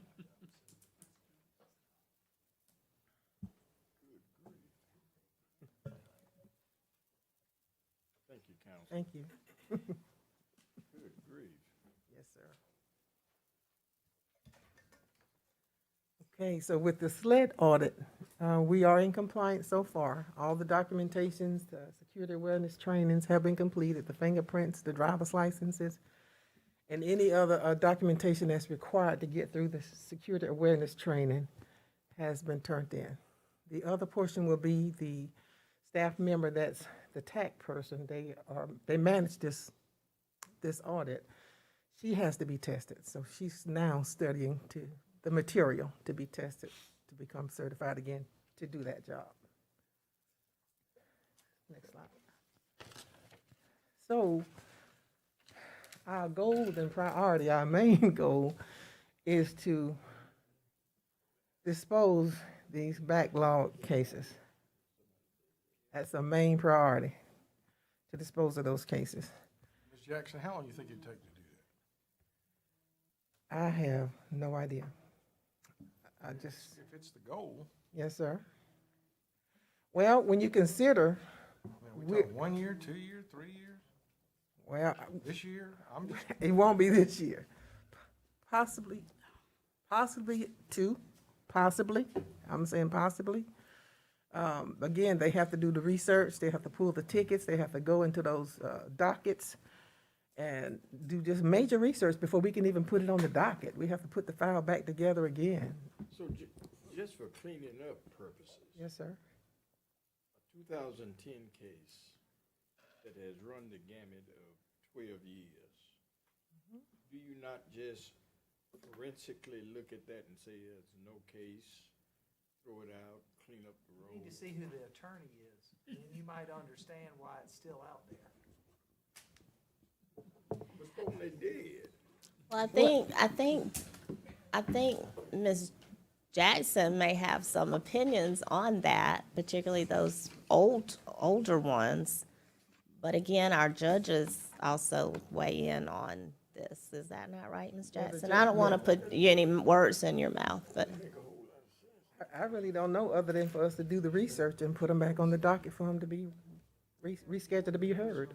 Well, but didn't you have a discussion with us about, for those really old ones and some of them that we thought there was a method perhaps that would work, but I'm not sure if, from the judge's perspective, if they agree with that. What are you talking about when we talked about hiring possibly the temporary folks? We discussed that to come in. We talked about hiring temporary people to staff to come in and assist, but the staff mindset was, when they get in and see the details of it, they were concerned that it might not be properly done, and they'll still have to go back and do it. Well, I was just going to suggest that maybe we, and I don't, not this our role, but maybe prioritize some of the things to me, is particularly if it's traffic court from 2010. I don't know how much staff time we want to use in researching a traffic ticket from 2010.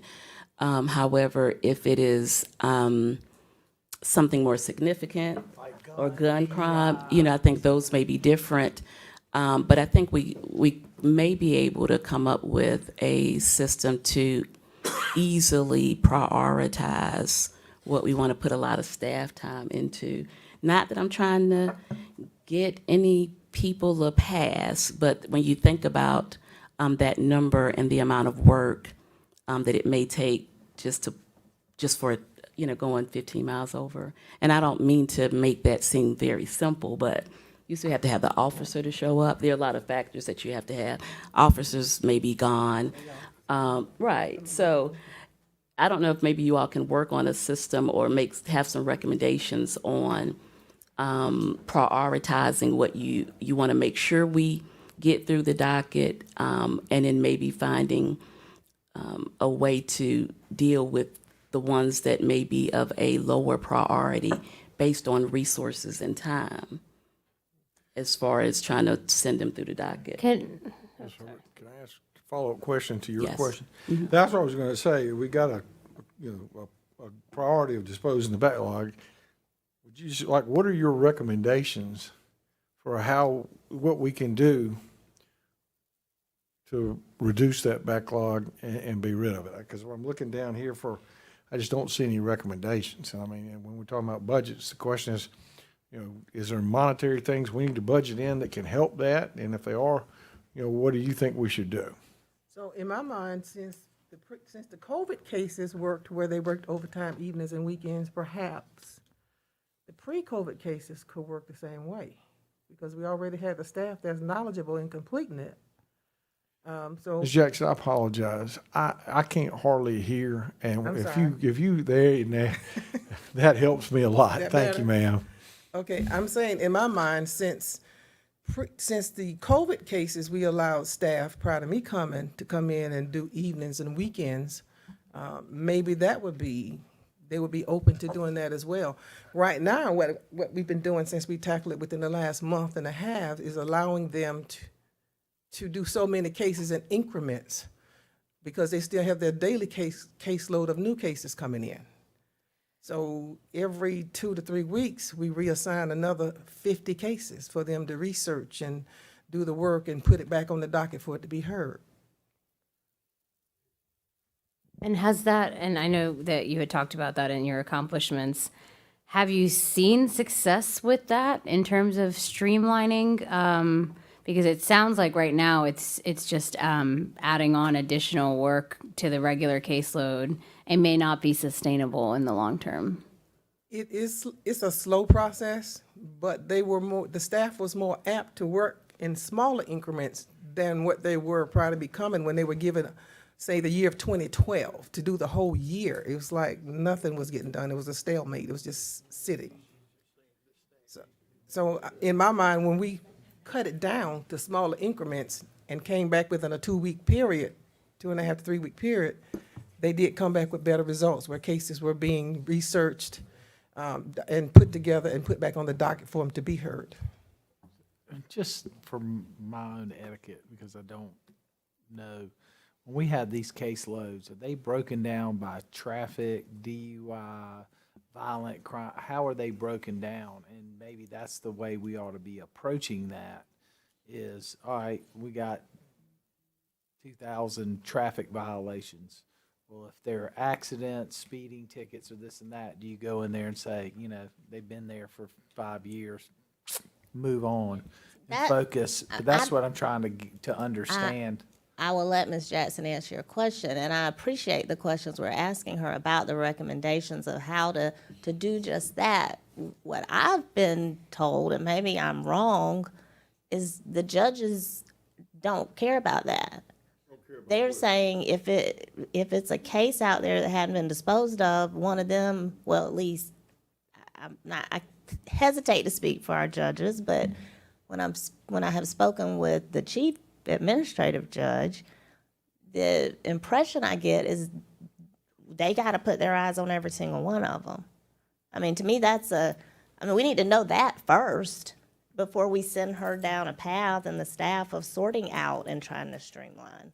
And I don't want to speak for the judges. I may be wrong about that. I don't know if Teresa or Pam can add to that, but I would think you're exactly right, but I don't know, that's why I'm asking the question. I'm trying somebody needs to weigh in on that then. So court administration. I understand, but they have to. Court administration can set the dockets, put the cases up, but the cases will either have to be null pros by the prosecution or heard by the judge. They can't just dispose of the cases. So they handle them to get them up to the court, or the prosecution will null pros them before they get up to the court. So they can only manage the caseload coming. They can't make a final decision on the cases. But they can make a recommendation on what can be null pros, and some things back in my day used to be null pros by the officer, some of them by the judge.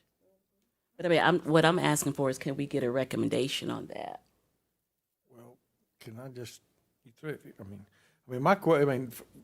I was asking this from a budget perspective, not from a court operating perspective, and because I don't know if right now is the proper time to talk about court operations, but from a budgeting perspective, are there things that you would recommend, Ms. Jackson, that you would think would help us?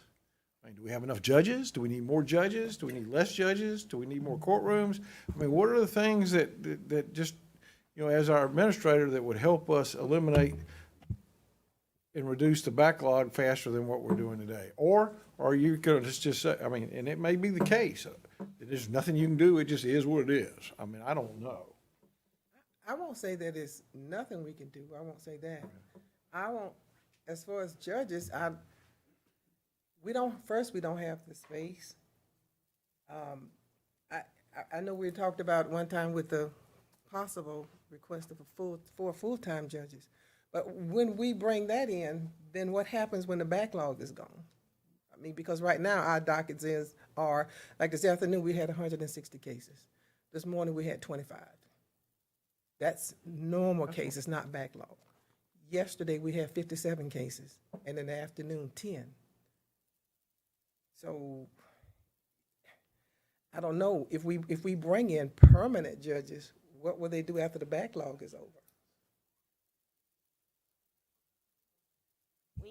We gotta get, We got a little ways. we've gotta get the backlog dealt with. Right, but- and I think one of the biggest time-consuming parts of it is researching the case to determine whether it should be heard by the jury, be null pros, and that part takes a lot of work. So Ms. Jackson did have a suggestion about hiring extra staff in order for them to go through those cases, in order to prioritize them, as Councilwoman Herbert has said, so that we can figure out which ones can go which track. Because right now, it's a very labor-intensive process to look through every single case that's out there. And those are the kind of suggestions that really I'm asking about. Yes, sir. We need more, should we look at more staff, more judges, whatever it is. So that's a great point. Yes, so, it is a matter of manpower. And so we certainly can work on, kind of doing the math and trying to figure that out. But it still gets to the point where some of them have to be heard by the judge. And so that piece, maybe that could, more hours spent, more judges spending more hours at the court, maybe night court, maybe some of those things that can expedite the processing of those that have to be heard by a judge. And let me just say for the record, not being an attorney at the table, I'm not for simply just non-processing stuff just because we got a backlog. I don't want to incentivize bad behavior by lawyers and drivers and people with the criminal element at all. But if we don't have the officer, it doesn't work for us anymore, and there's no witness, those are the kind of cases I'm talking about. Yeah. Right, and once you have to research the case in order to find out, okay, the officer's no longer here, You know, maybe there's a victim involved and you got to notify the victims, so you can't just throw that out. So there is a process that they're going through. And they are working very hard, but you're right. We certainly can look at, you know, some type of manpower multiplier to move those things a little bit faster. And I would say that the only other thing I'll add too is, even if it ends up, which would be helpful, a whole bunch of bench warrants, but someone who lived where they lived in 2012 may not be where they live now, so we can't even get them notice for a hearing. So there are a lot of complications. So I know we're having, obviously, and I think the point was trying to understand to make sure that we're budgeting correctly so that you can achieve your goal. At some point, I think we got to talk about the other courtroom and this and that. Does that work, and is it reflective in the budget that we're going to talk about here as well? You know, making sure, and I think that's kind of the bottom line here. It's not, but we have an opportunity to include it when we get to that point. And we would need to know these additional needs too to put with that. Yeah.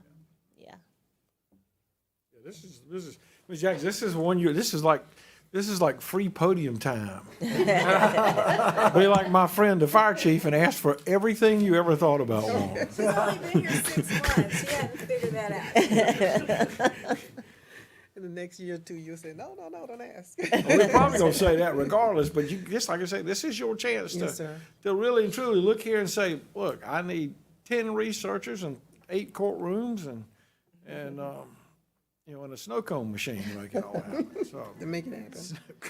Yes, sir, you're right. That'd be Public Works. Robert would get that done. He's got one. Paid for by somebody else. So the request that we do have is a set-off debt clerk. She collects the monies, the fines that are not paid.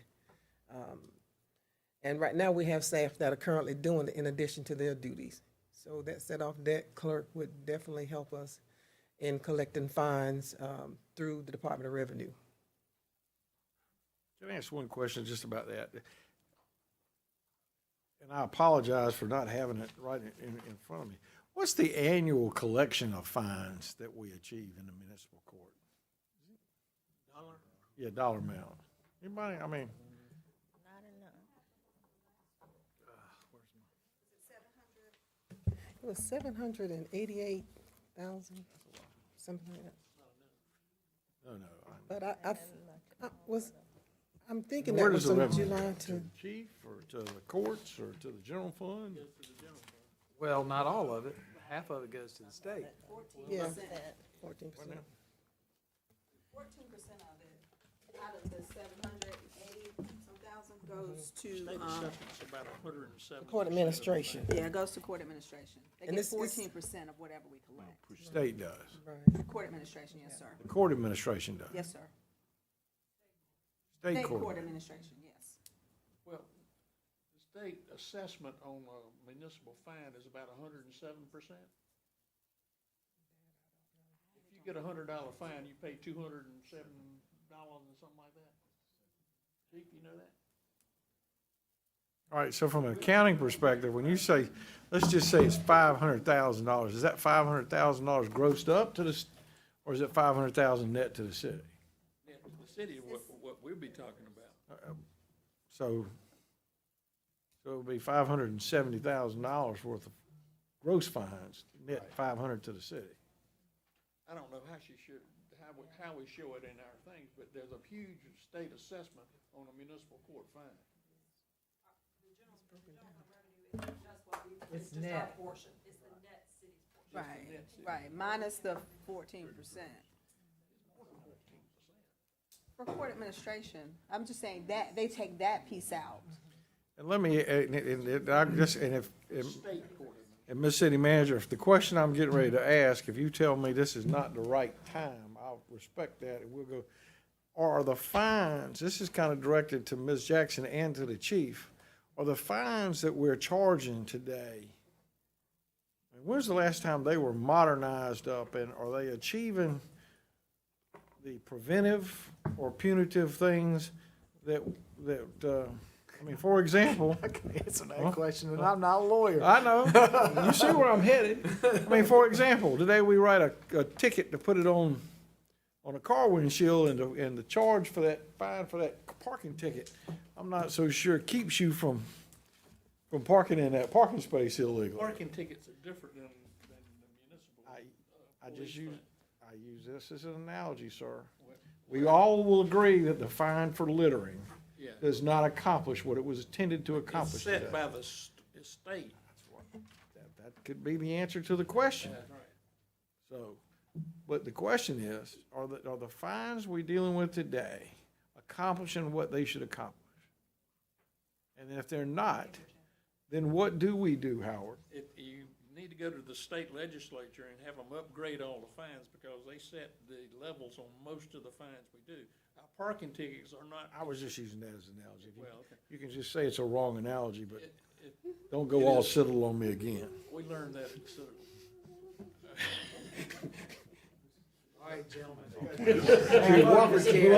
Wofford and the civil were We're big not rivals. having the dogs But versus no, the dogs. what I'm saying, my question though is simply this.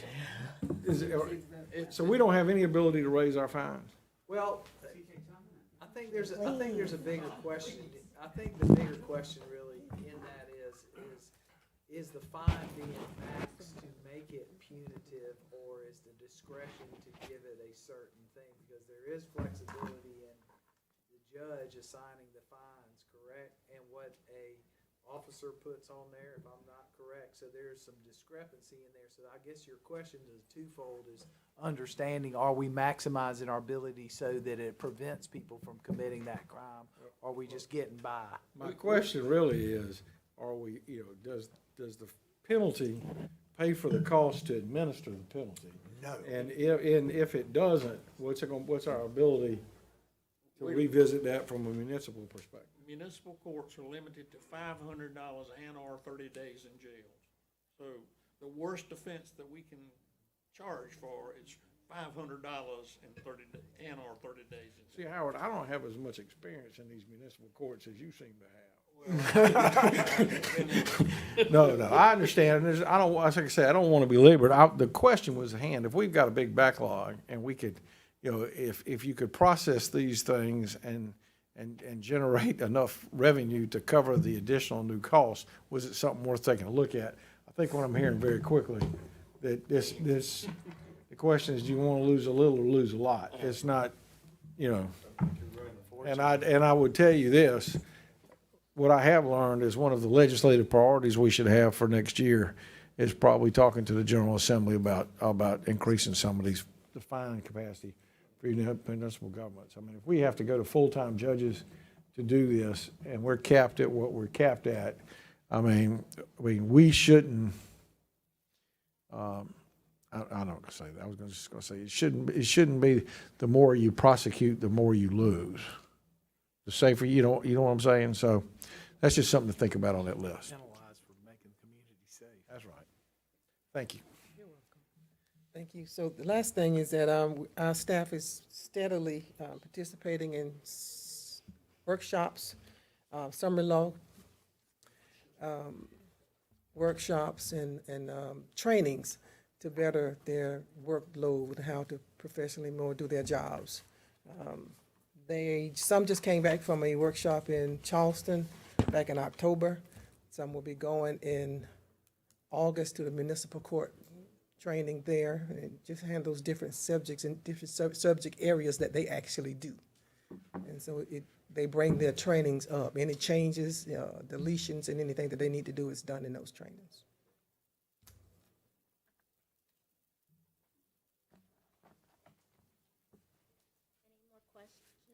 For Ms. Jackson? Obviously, we'll be coming back around to this. Some more Like they say in recommendations. court, I like the right to bring the witness back. Taking it, we're taking it under advisement, yes. All right, so thank you, Ms. Jackson, very much.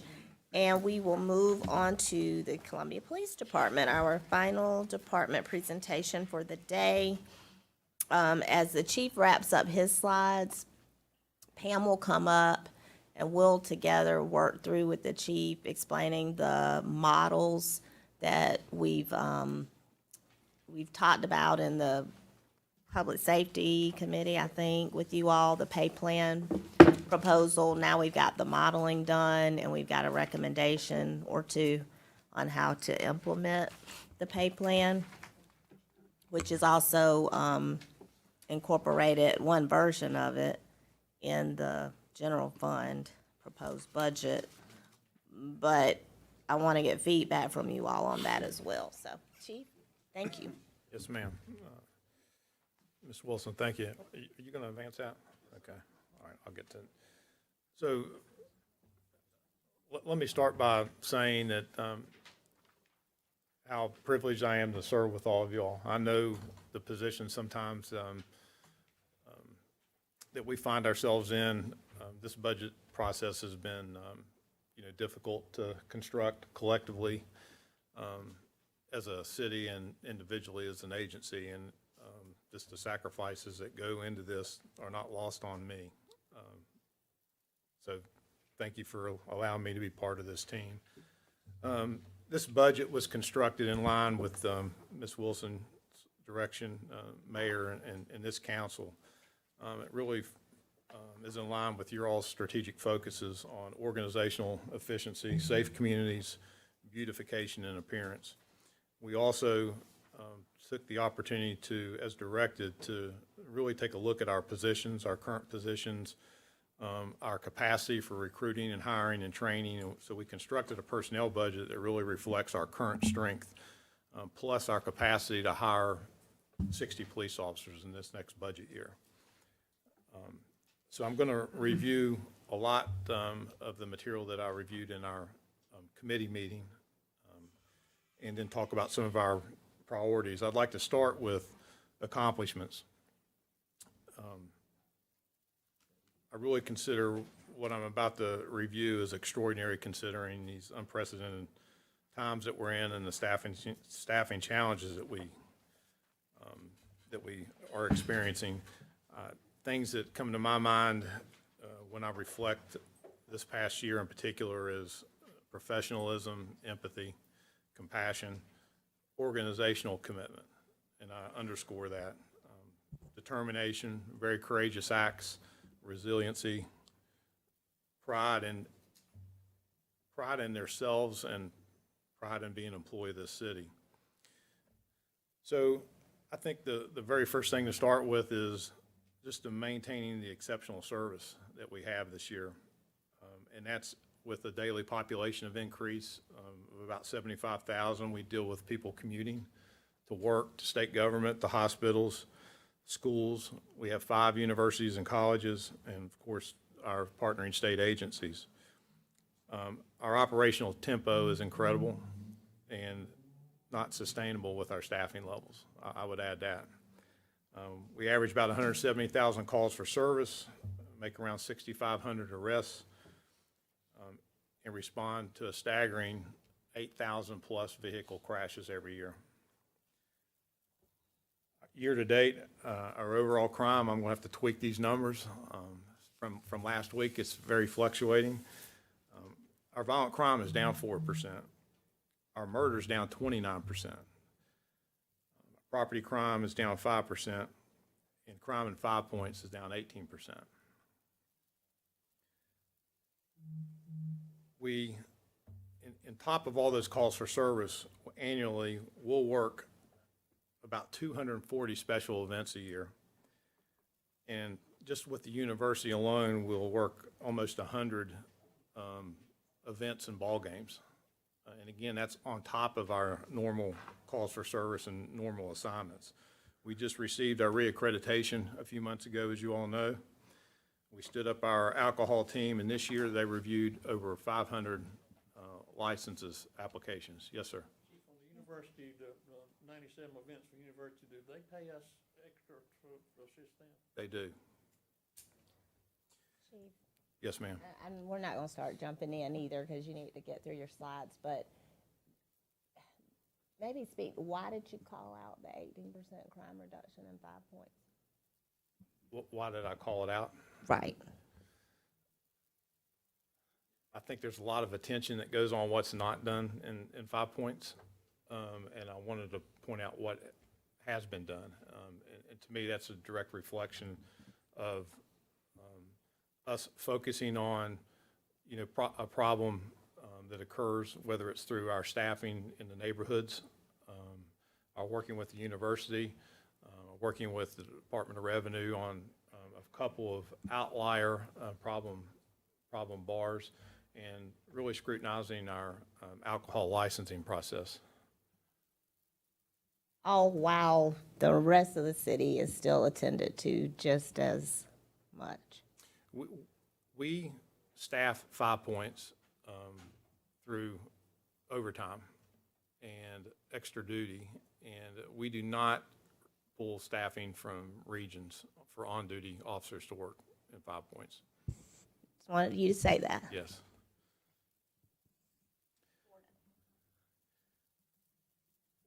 We received the Dominion Award for Excellence this year. That's plays out, and I think they'll be re-interviewing for that fourth. Plus one. 3 plus the one we got for a total of 4, with 1, 2, an additional one to go, you know, that they'll go back through the process. You anticipate that being in operation with a 4 by? I think it's just a matter of weeks in terms of just the administrative work that Department of Mental Health does with the onboarding. Is there data available on the first clinician that we already had and some of the successes or challenges that they've had? And you may not have that now, but if you could share that with us, I think that would be helpful. We do. They have, we obviously track every call for services they're on, and each individual they come in contact where they are able to provide some wraparound services or get them directed to the appropriate care. And do you all feel like you're prepared in terms of knowing where to refer to and, you know, what options there are for people when they are referred out? Because I think the biggest, concern that we had was ensuring that there were actually options for folks experiencing mental health crises. Well, I think, you know, I think we're starting to maybe peel the onion back as we experience that first task force meeting. I think we've got a lot of services. It's probably corralling all those services, getting everybody pulling in the right direction. We have to understand services are not a Monday through Friday, 8 to 5. It's, you know, most of the situations we're dealing with, they're certainly prevalent during the day, but I would argue the after hours is what, you know, is a impediment for us as far as being ability to address, you know, real crime problems. It's, you know, it ties up our officers pretty extensively. You know, again, for another discussion, but I think we have to examine very closely opportunities we might have for alternate sites to take someone that might be in crisis or in lieu of jail, that it has a quicker turnaround to get the officer freed up and more opportunity to get that person to the services that they need to, you know, break their cycle of homelessness, I guess would be the best way to put it. We moved into a new code enforcement facility on Hemlock, which is over near our Bluff Road Annex. It's centrally located, Sam. It's a great location and facility that we've worked with one of our local business partners to make happen at little to no cost to the city. And I look forward to showing that facility off to you all. It's provides some greater oversight and efficiency for code enforcement. We've promoted 41 officers this year to various supervisory command positions. We established a real-time crime center, which is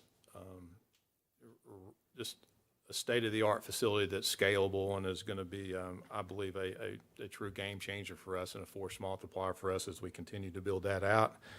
And of course, our Crime Gun Intelligence Center is one of 33 in the United States.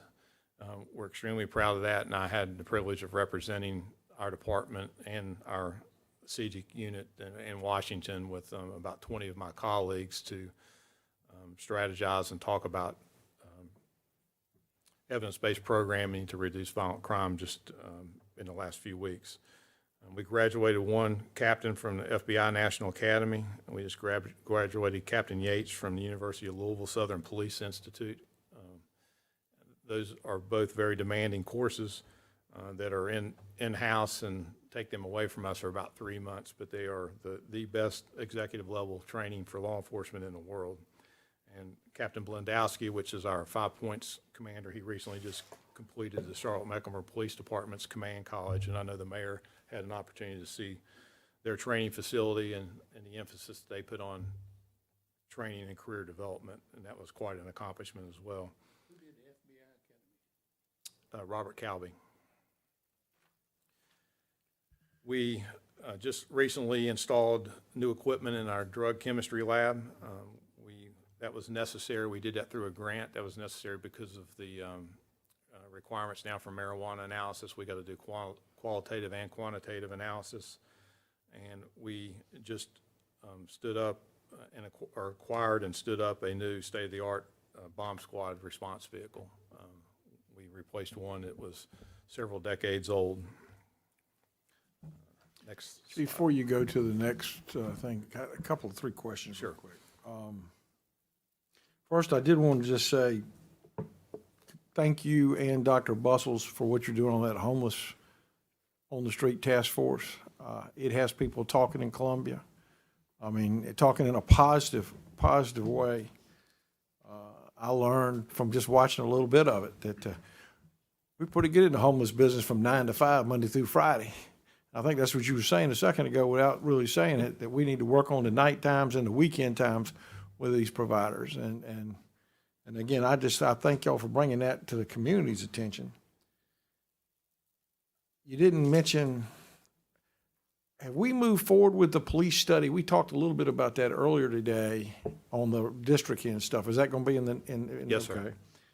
And then also, I'm thinking I see in the budget request that we're adding some additional code enforcement officers. Yes, sir. Can you just tell real quick what you expect to accomplish with the new people? And then I got one other question once you answer. Okay, so we are adding 3 positions in code enforcement. So there's nearly 53,000 parcels now, 28,000 rental units, 8,300 rental properties, and another 5,000 commercial properties. Our code enforcement right now, they start about 10 to 13,000 cases a year. We believe that adding these 3 positions, especially with the rental ordinance tweaking that we did, the vacant building registration, that it's going to position us to be more efficient, and that's 2 housing inspectors and one housing inspector dedicated to nuisance enforcement. Will they deal with appearance issues, not cut grass, trash in yards?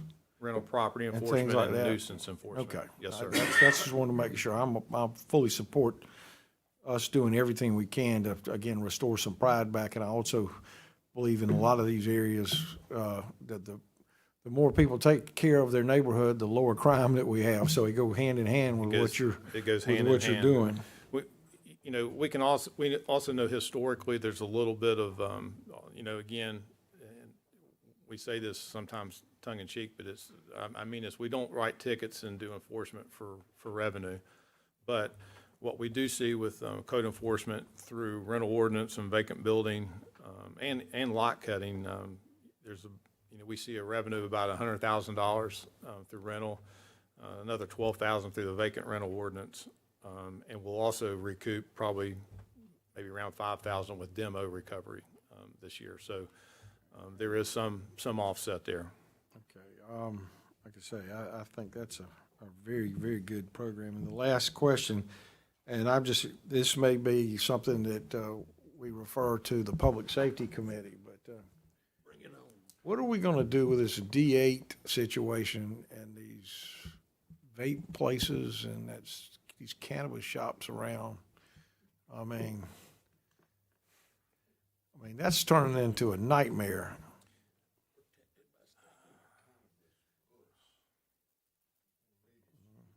And again, that may be something you can simply just say, let's refer it to the committee, but I think that's just something that I wanted to get on the table at some point in time. So My suggestion would be refer to that to committee. It's on the table and it's been referred. I think we will find ourselves walking right back down Main Street and having conversations with our state elected officials. I understand. You know, it would be wonderful to have autonomy to address what we consider to be public health threats to our community, whether it's gun violence or, you know, the vape shops and the paraphernalia that comes with it. I think, you know, we know how to govern and police our community, and we know what our community expects and wants, and I think that's where the authority ought to be to do it. Thank you, sir. And I just wanted to add briefly, I'm totally in support of the additional code enforcement. David has been doing a great job, and but I know that we need more help, and if we can respond to folks, because we have folks who are calling, and what I'm really trying to get is citizens may not necessarily have to call the council people first call. No, seriously. But, you know, that they feel that the calls are being handled quickly. But y'all are doing great. But I totally support, I agree with Mr. Taylor on this one. That's why I wanted to put it on the record. I agree with Mr. Taylor on this one. But, you know, And one Synergy. last thing, is the same thing going back. On the, how do our business community, 5 Points, homeowners, is there a campaign that we're gonna run that says, if you're having an issue with, and I hate to say it this way, a homeless person, when you call in, is there something you need to say to make sure that the Pathways folks respond, or do you just gonna respond with a regular police guy and then they call it in? I mean, is there a way that we should educate the public here? I think there's probably some messaging opportunities for us, yes, sir.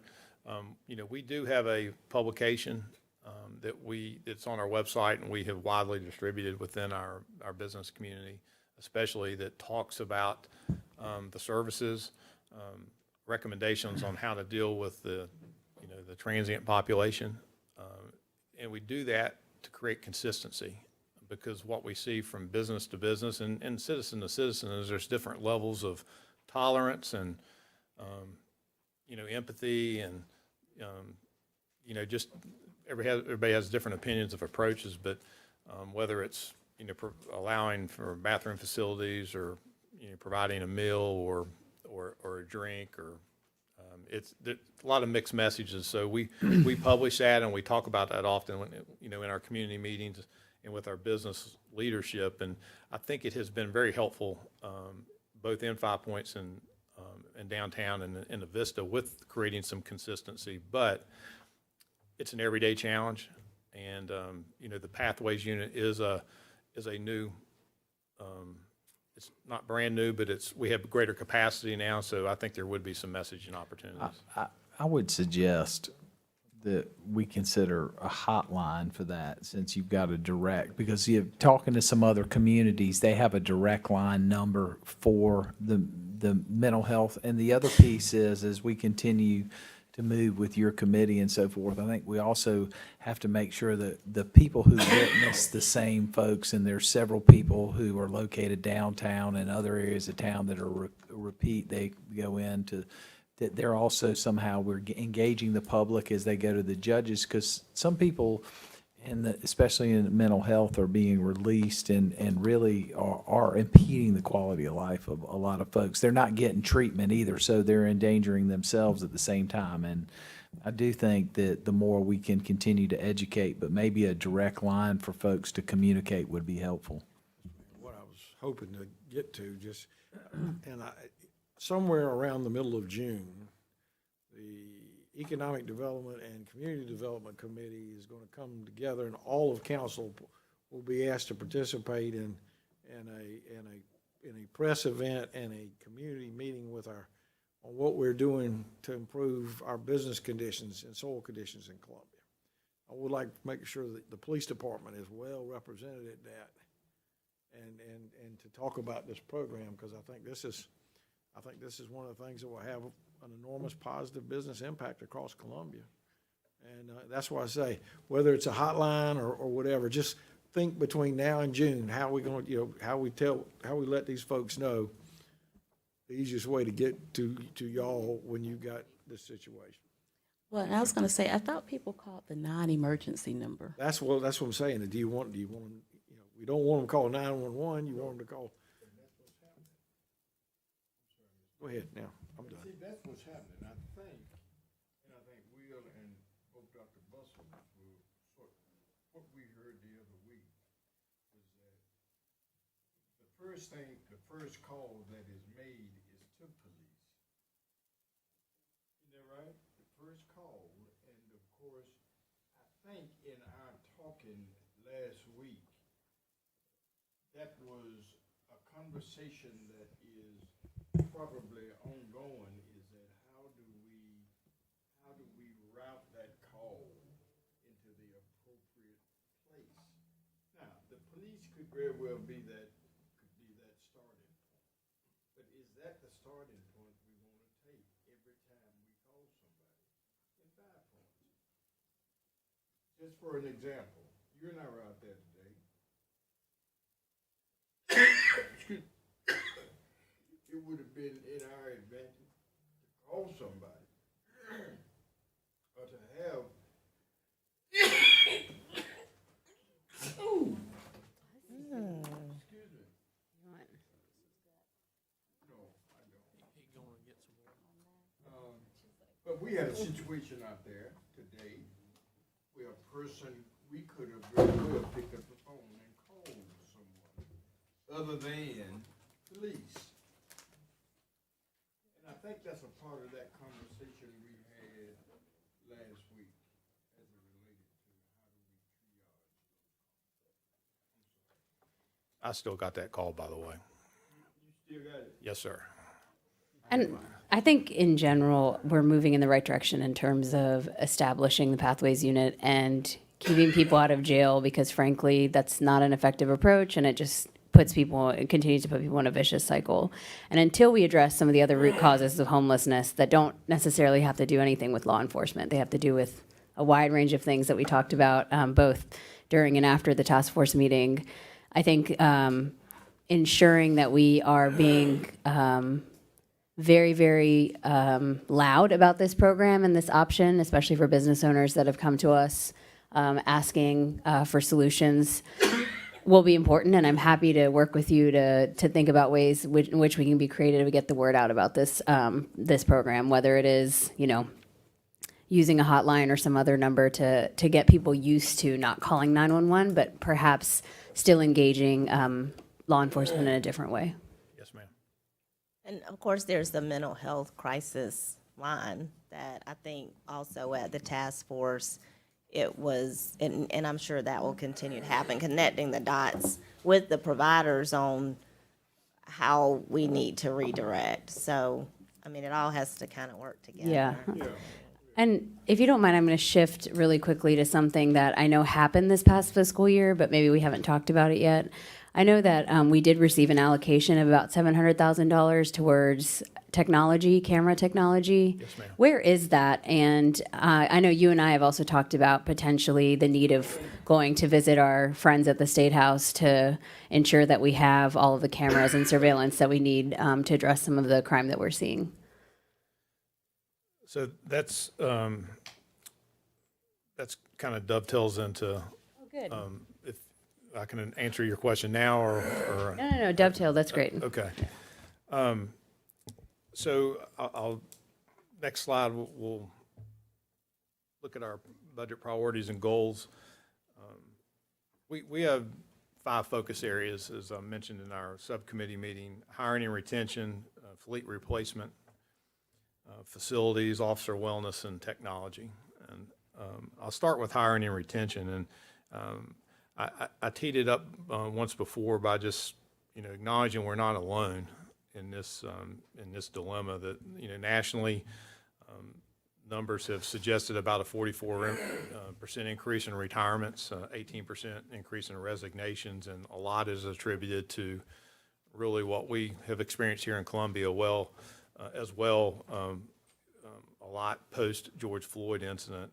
We saw riots. We saw our civil unrest for a couple of days, and then we saw 60 days of protests. The the onset of COVID and then ultimately low unemployment nationally. It created just a perfect storm for recruitment and retention challenges. So we have had great discussion about creating a compensation plan. I've made no secret that, you know, we're a capital city. I think we should be the absolute best in the state and create a compensation plan that allows sustainability of that, not just here today and gone tomorrow, but one that creates competitiveness for years to come. And I think we've, and I know Ms. Benjamin will probably talk about this a little bit more, but we really wanted to create horizontal, vertical movement through a pay plan and also allow the opportunity for onboarding certified officers. And so you bring some tenure with us. It makes it more attractive for how they would fall within our pay bands. Fleet replacement, we absolutely feel like we need to be one vehicle, one officer to maintain consistency with our partnering in agencies and also our agencies that we compete with for employment. Our facilities, as Mr. Taylor mentioned, we're proposing 2 combined studies, a strategic plan for facility design and location. And what I mean by location is right now we have 4 regions and a couple of regional substations, if you will. Our regions are divided by council districts. It's not divided by calls for service or staffing or deployment. And I think we've got to look at that through a different lens. And so I'm proposing that we do a study on our location of our facilities and type of facilities we want and the number of facilities that we need. And then actually what our staffing and deployment needs to look like in our city. Then a focus on our current facility improvements. We know that we can't build brand new facilities, you know, across our city, and we certainly can't flip a switch even if we decide to start somewhere. But we have existing facilities that we need to address as far as security. We have a couple of proposals for fencing right now.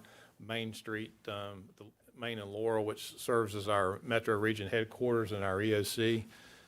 We're very close to installing security fencing there, and then, of course, at our headquarters in the Vista. We saw firsthand what happens when you don't have the ability to lock down your facilities. And that also is something that, you know, we believe is scalable, and we have to, you know, assess each one of our facilities. It also has in my opinion, has a direct connection to officer wellness. You want your facilities to be that home away from home for our officers. They spend an enormous amount of time, you know, at work. We need to have lockers and showers in our, you know, in our region facilities. And we have got to improve the physical and mental well-being of our officers. I think we have taken much for granted, and that is something that we can't miss the mark on moving forward. We have had a fitness coordinator in our budget for a number of years, and it's has not been filled. We are going to aggressively pursue a wellness coordinator and re-engage and commit to mental and physical well-being. Do you utilize Flow? Flow? The facility over here, the post-traumatic group, as I know the fire department uses. Are y'all utilizing that service? No, we use SC Leap, and then we also have a service provider. I mean, for me, you know, fitness obviously is part of the game, but the mental health piece and with the hours and the what our officers deal with is also, I think, a very important piece of it. And just, I know one of the concerns had been having more flexibility about meeting with someone when they need it, not necessarily set by appointment. And I don't know if there's on-call service or whatever we can look at, but I would ask that if you find a service like that that fits a need, that you bring it for us to make sure that we budget for that, because I do think that is a very important key for our officers' long-term health. Yes, sir. And then the last focus area, of course, is technology. And Dr. Bustles, as you mentioned, the So the $700-some thousand that you referenced, that was a direct award, an earmark. That will go towards offsetting the implementation costs for Axon. Or I should say, I shouldn't necessarily say Axon specifically at this point, but they have a product, they have an all-inclusive product that we are looking at. We currently have technology that has reached its shelf life, and it's pretty widespread. It's our body-worn cameras, it's our in-car cameras, it's our interview rooms, and our evidence management. So they have a package that integrates all that, and it integrates well with our surveillance and camera system that we're going to be onboarding, and it creates connectivity to our real-time crime center. What is the budgetary cost of that system? The in camera, the body cam, the connectivity, because I know it's cloud-based as well, which is very important. 1.1 million, is that right, Missy? We have that budgeted in there now? We have 400-some thousand budgeted for body camera. It's at 1.1 million, so it's less than 700,000 from the grant. So we're getting it, is what you're telling us? Yes. We're fully funded and it's happening. Yes, it will happen. We are also in this budget is our security camera, Motorola security camera, surveillance camera rollout with the LPRs. That has not been carried in our budget before, and this will be the first year that it's in our budget. That's 1.75. And that's for areas throughout the city, hospitality districts. Was it not in the budget last year for? It was just in another part of the budget. Is that? Okay, so we have purchased. Yes. Camera systems. Absolutely. Significant investment. And there's a backlog in the order for chips or something is what I'm being told. We have a number of the LPR systems, the license plate reader systems that have been deployed, and we have seen where they have paid significant dividends already on violent crime and theft. A couple of your officers at the University Hills Neighborhood Executive Board said that the one on Gervais Street had just been installed. Is that tall one on the east Gervais Street side? Well, Councilman? I don't think you're supposed to. He told us all. We typically don't, identify exactly where our technology is, but That might be something. I'd say you're pretty warm. Oh, my gosh.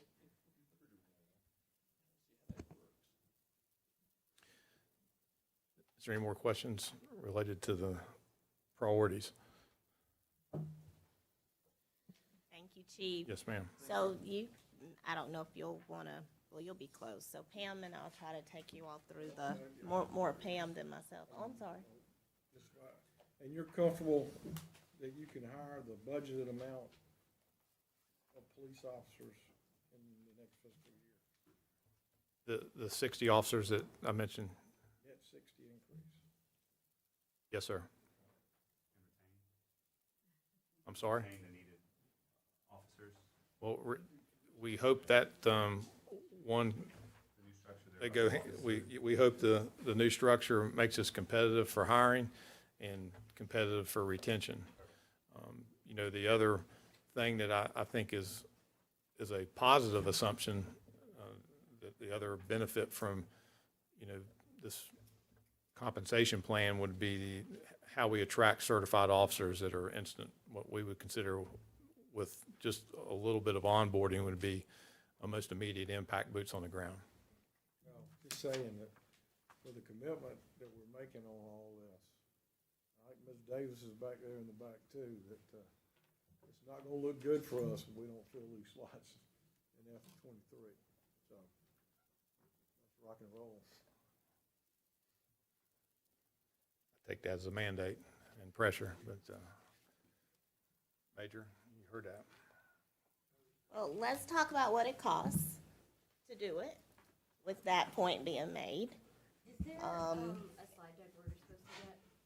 It should have been just reached you. I'm sorry, was it not?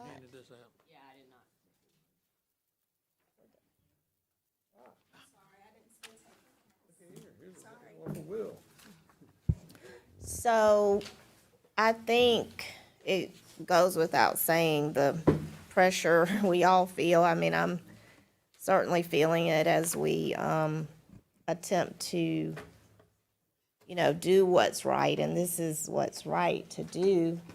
Obviously, I'm not a big fan of chasing salaries. So if we take this leap, which shows the faith we have in the chief and the department to be the capital city police department that ought to, be paid on this level for sure. There's two options here, though, that we're going to try to walk through with you. We've already budgeted for one of the options, and looking for some feedback on if you think the alternate is better than the option that we're going to describe that we budgeted for.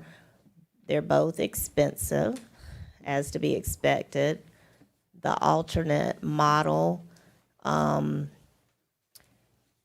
is doable as well. My recommendation would be, though, once you hear it and understand it, because it is a little bit more expensive, it would make more fiscal sense to start it in January.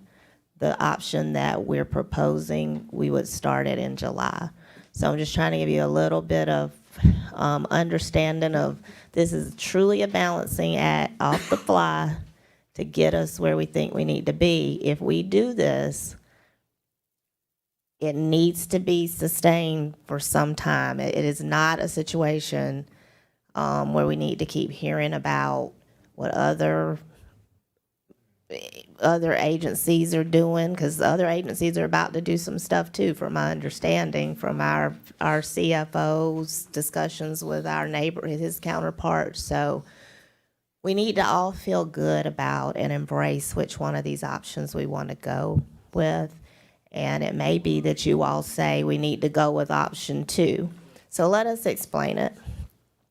We don't have but one option. No, sir. Option 1 is, let us explain. There are two options here. There's a layering that has to happen. You got to bring these officers to the minimum, which is one factor of both of option 1. But within option 1, there's another layer that Pam will explain that's called current range penetration. And then there's option 1, where you would bring them to both you're going to bring to the minimum. But the difference becomes if you pick current range penetration or if you pick hybrid year. There's another option too that we didn't even bring to y'all because it would have started the officers at a lower level, bringing them to the minimum. So for example, you'll see in a minute, just using a basic police officer. With this option, they'll start at 48.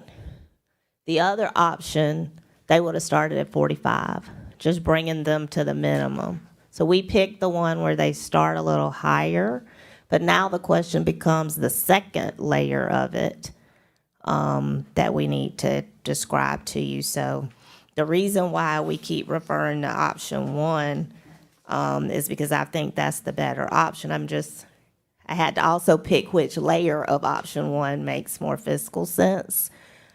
But it's not just about the fiscal sense, it's what I was just saying. It's also about which one of them is gonna keep us placed where we want to be for some time to come. So the number. This is 325. That's lower than what I thought we were going to talk. The total number to fund it.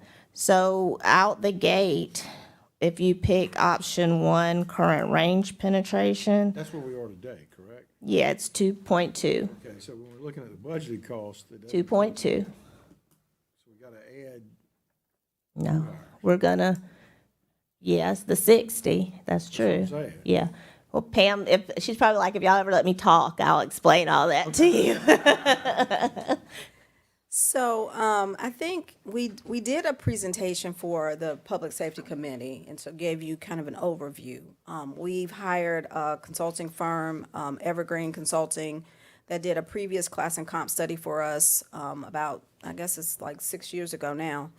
But they have been tasked to assist us with this pay plan.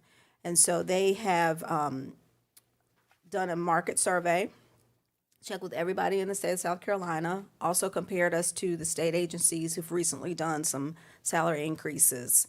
And based on those figures and wanting to be the most competitive organization in our area, this is the new pay ranges and new pay grades that they have recommended.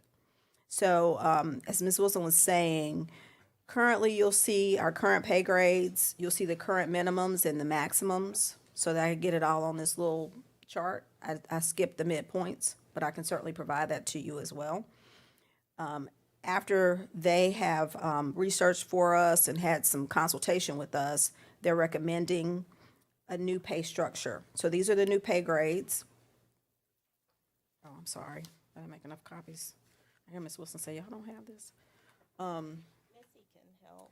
So, and then the proposed minimums and maximums are present on this chart. So the one that Ms. Wilson is making most reference to is the police officer. Currently is a 108.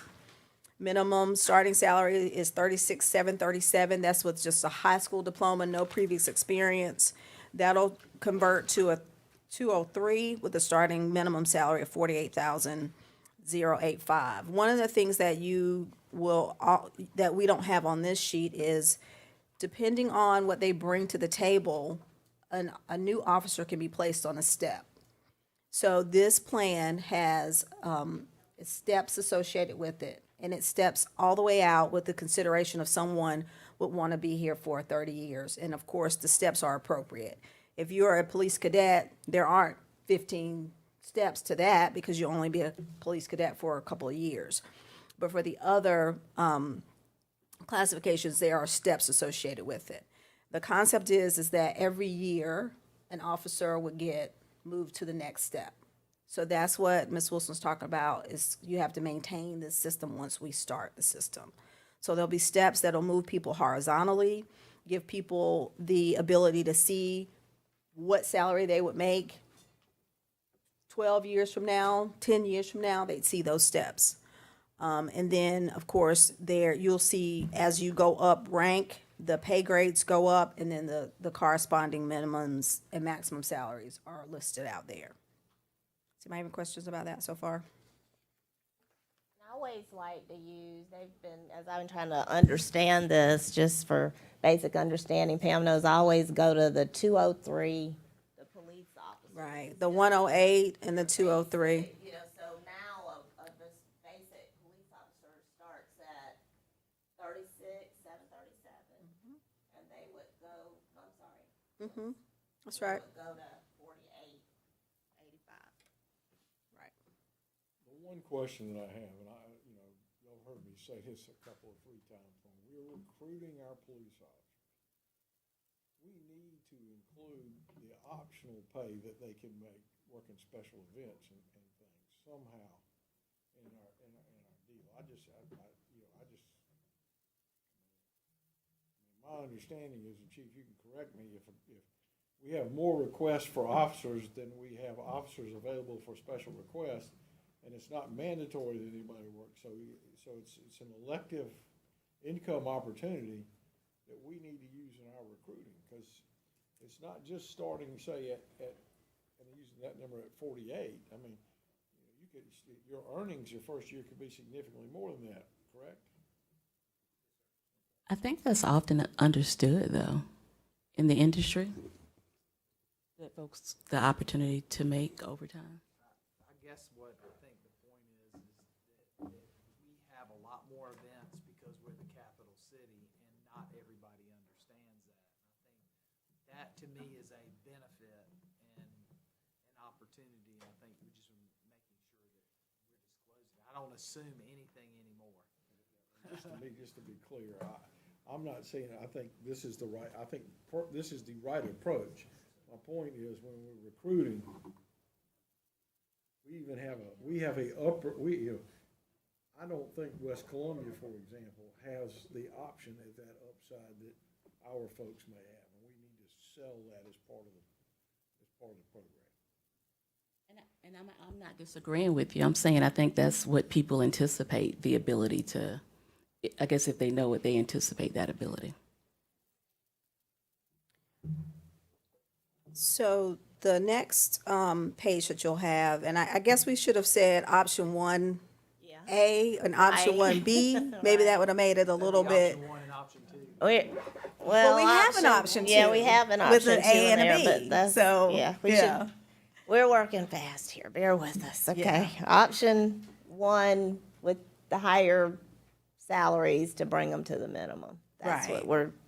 that's what we just showed you. Exactly. So you would start, once you have established these new pay grades and the new minimum starting salaries, of course, your first step would be to bring everybody to those new minimums. So anybody you had under those new minimums for each of those pay grades, you'd have to adjust their salary to that.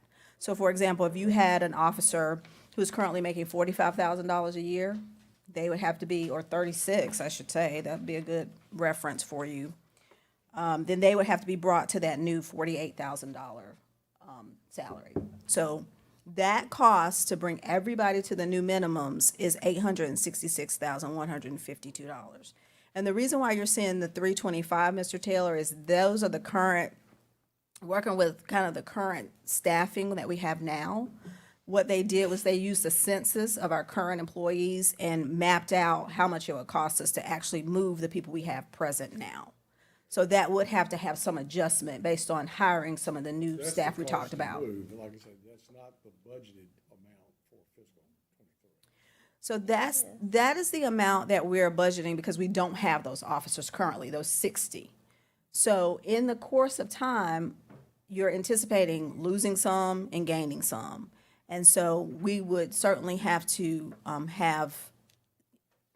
and that's what Ms. Wilson's talking about, where we won't be able to implement all of it potentially if we added in, say, the 60 that we were going to That's my point. to You gotta hire. Add the 60 over the course, how many, let's just say, for example, from a budget perspective, if you have 60 and you thought you could do it linear 5 a month, that means you got 5 more people you gotta add to that number at 12 months, 5 and 11 months, and so forth down the line. I just wanna make sure you. You also don't know where they're coming in at, if chief hires a certified officer versus a new cadet out the gate. So we've got to we had modeled, like, we're gonna have to come up with some kind of average of what it's gonna cost us to hire 60 more, and we will do that.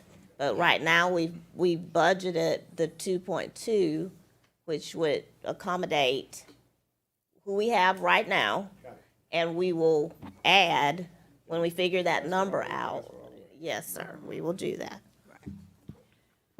So again, the first step again is to take everybody to the minimums of their new pay ranges. That is an average salary right now with the staff we have of $2,665 and a 5.4% increase. Now, nobody go out and buy a new car or, because we're working through these numbers. So that is an average. I'm not saying that everybody's gonna get that. It's just an average. This is a proposal. Because I know people are like, I'm getting a $2,000 raise right now. We are working through this process. So I don't want anybody, like I said, go out and buy a new car or put any money in the bank yet. We haven't finished the implementation process. So then 1A is, as Ms. Wilson said, current range penetration capped at 10%. So that concept is that we currently have pay ranges and pay grades. If you are an employee that is 10% within the current pay ranges, the ones we have before, the old ones, you'll be placed at 10% within the new pay ranges. So that is what that current range penetration concept is. Because that is extremely expensive, it's being capped at 10%.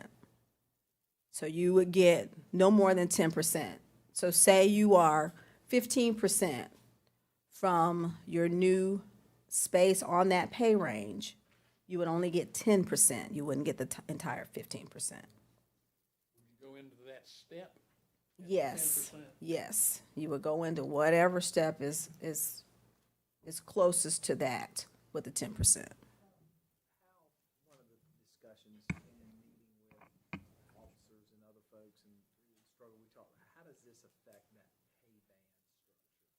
It seems to also, I mean, because I think part of the reason of looking at it and making adjustments, how does that work? And for example, if I have a master patrol officer, but that's all that person wants to be, but he's here for X amount of years, how does this help us address that issue that they don't want to go be a lieutenant over something because they like what they do and they're good at it?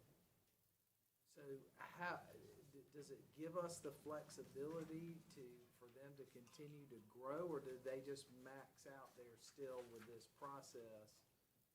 And it may be that they become, and I'm just asking because I want to understand, will that master patrolman may become a teaching patrolman as well, so maybe that's an added on. I just want to make sure that as we're thinking through this and we're making a fundamental change, that we also don't close down the path, which was one of the things that had been brought up, is that, you know, we've lost people because they get capped out. Right, so with this plan, we would implement steps. So we would set everybody up, do all of this to start it, and then everybody would get a step every year for, I think it's averaging around 3% every year. So that master patrolman would just move within that pay band, and they would get a 3% every year. If he doesn't choose to also grow vertically. Right. The chief would have some discretion over that. I mean, I would think you would have to grade out somebody rate them satisfactory or something. So it's not based on merit, it's just a step. They would automatically get a step. Something to think about. Yeah. So based on the way these plans are set up, it's an automatic step. It doesn't matter, you know. Something to think about. Absolutely, it certainly is. That's one of the disadvantages to steps, is you don't have some of that discretion. That's why we're having the discussion. That's right. So they'll be able to move. Now, of course, there will be a cap. I mean, you don't want to, everything has a value. And so there will be a max, but they will see that they will be able to continue to step through and receive those pay increases as they step through. So that's that 1A. The 1B is the hybrid year, where people will be given some credit for their years of service.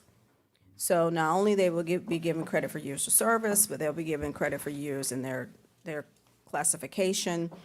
And that will be where their increase will be and where they will be placed on the step. So for example, for simple math, if they've been 5 years, they'd be on step 5, for a simple analogy. So, and this will be mapped out for each employee based on their years of service, their years in position, where their current salary is, how it matches up to the new salary, and, you know, where they should be, which step is the next highest step for them. So if anybody feels really strongly about that more simple year for step and how that gets implemented and the explanation of that, that was why I wanted us to have that discussion here today as well. It is more expensive, and that's what I was saying. In order to implement it, I would recommend for that one, we start the implementation in January so we can build ourselves into how to pay for this fiscal year.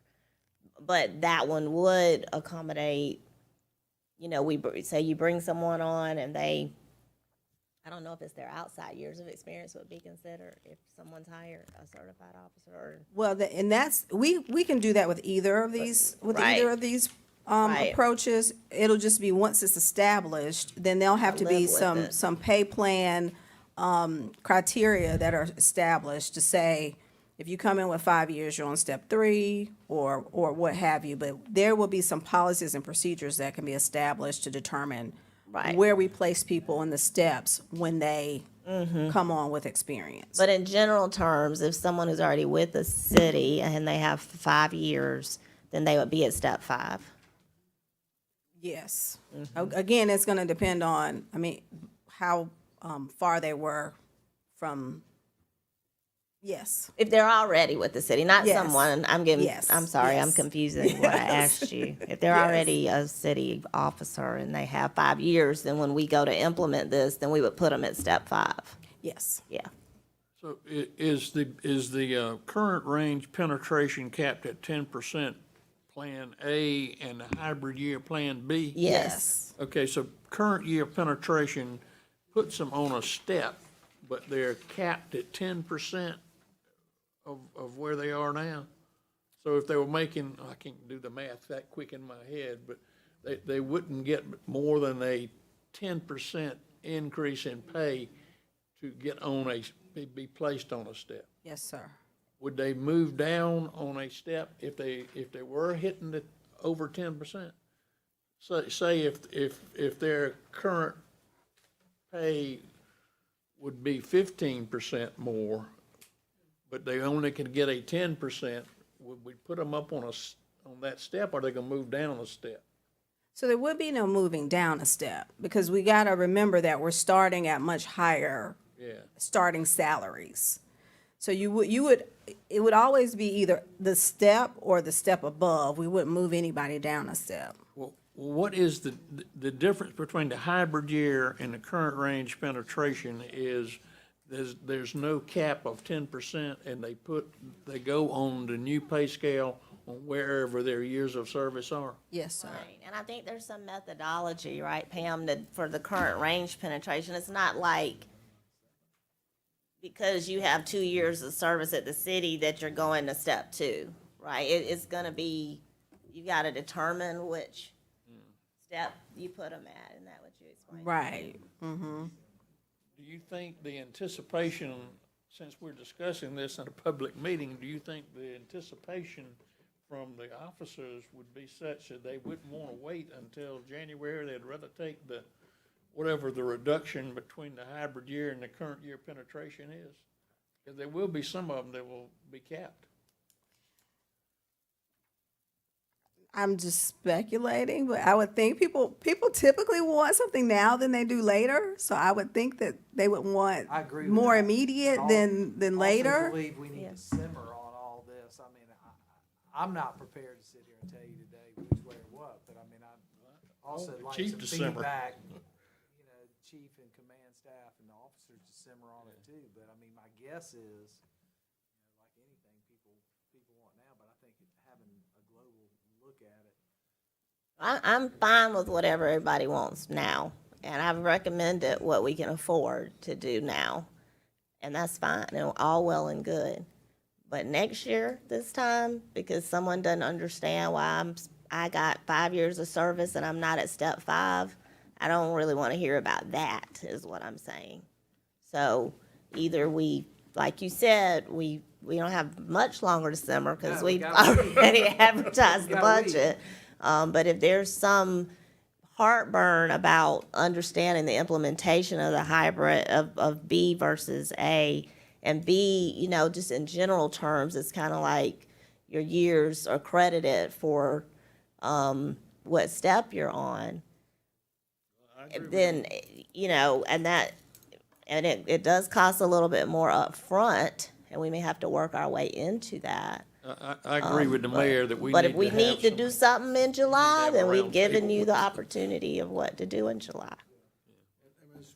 Wilson, let me just say, I kind of agree. I have some implementation questions on some other things that frankly might take us 45 minutes if we get into them today. And I really would like to have until next Tuesday, if that's acceptable, to get a little more input from the chief and a lot more input from you on a couple of things when it comes to what the really projected costing may very well be on this next year, if that's okay. I mean, it is absolutely okay. I was just saying, yes, that's fine. I don't know how we would overcome one implementation date, July versus January.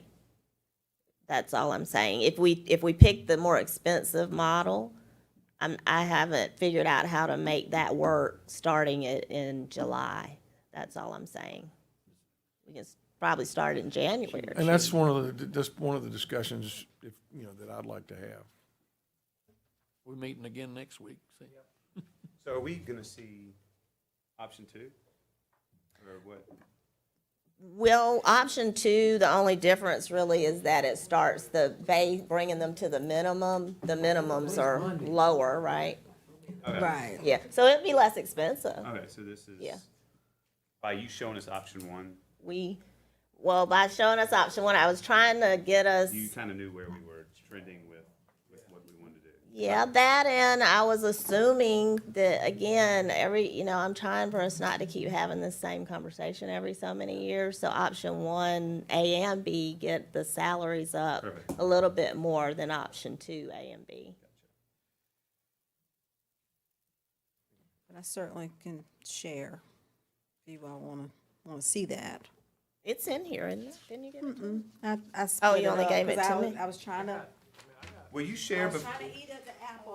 Option, Small bites. oh, you didn't give him option 2. Oh, that's why they kept saying we don't have option 2. Oh, okay. Because I was trying to not be confusing when you start throwing. Gotcha. It just blows people's minds. I just have part of it. Yeah, I understand. I'm sorry. I thought you had that. So again, you all can take a look at option 2. You know, maybe I'm off base. Maybe we do one of those and the minimums start lower. And a B, I understand we're talking about this publicly, Mr. Duvall. You're exactly right. But I think our officers and everybody else needs to understand the depth of the discussion and that we're trying to put everything out there. And it ain't no secret, it's all expensive. Yeah, option 2 is a lot less pay for the officers. It is. That's why Yeah, and you have I to- didn't go over that one. Recognize, if you put them side by side, you'll see some of the difference in the minimum salaries going down. There's a significant difference in that. Can you share with us before next week a sample, a bump up from a current grade 108 to a proposed pay grade 203 over a 10, 15-year time Absolutely. period? Just so we can see what, Yeah. coming to start a career with our Columbia Police Department, what that means. Absolutely. Show it at a 5 and 7, because those are the years that we're losing people. Good point. Great point, Mayor. We can certainly show you that. So that was the one I just passed out. Again, I just wanted to kind of, give you part of it and not overwhelm you. You'll see that it's the same approach, and the prices are, the cost is based on those approaches. And you'll see there is a difference. It's because those starting salaries are a lot lower. Well, not a lot, but they're lower. So it has an impact financially as to what that looks like. One is the option, but how to phase it in is the question. Yes, sir. I think the chief and his staff ought to. Well, the chief has weighed in with me on which option he thinks is better, A or B. But I understand why you want to think about it and maybe ask us some questions over the course of the week. Definitely. So any questions that you have, I'll be more than happy to answer them.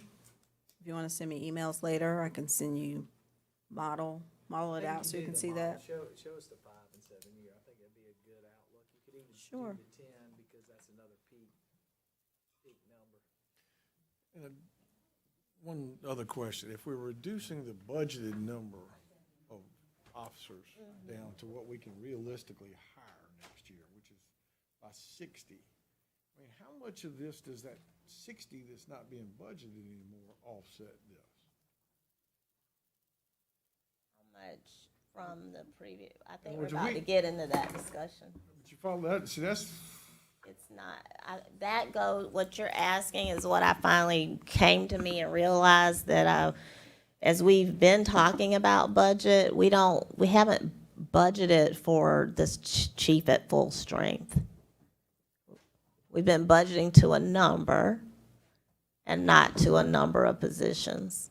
I mean, for 4 months, I've heard These are the budgeted FTE. I understand. I'm about to give you another staffing report right now so I can finally put all that to bed and help you really understand, I think, what I think you've been asking us.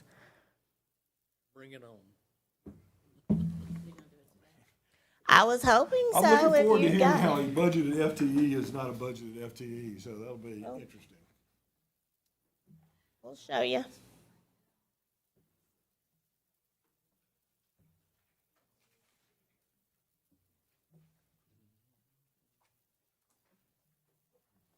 I'll let Jeff and Missy help me explain it, but I understand what you're asking for sure.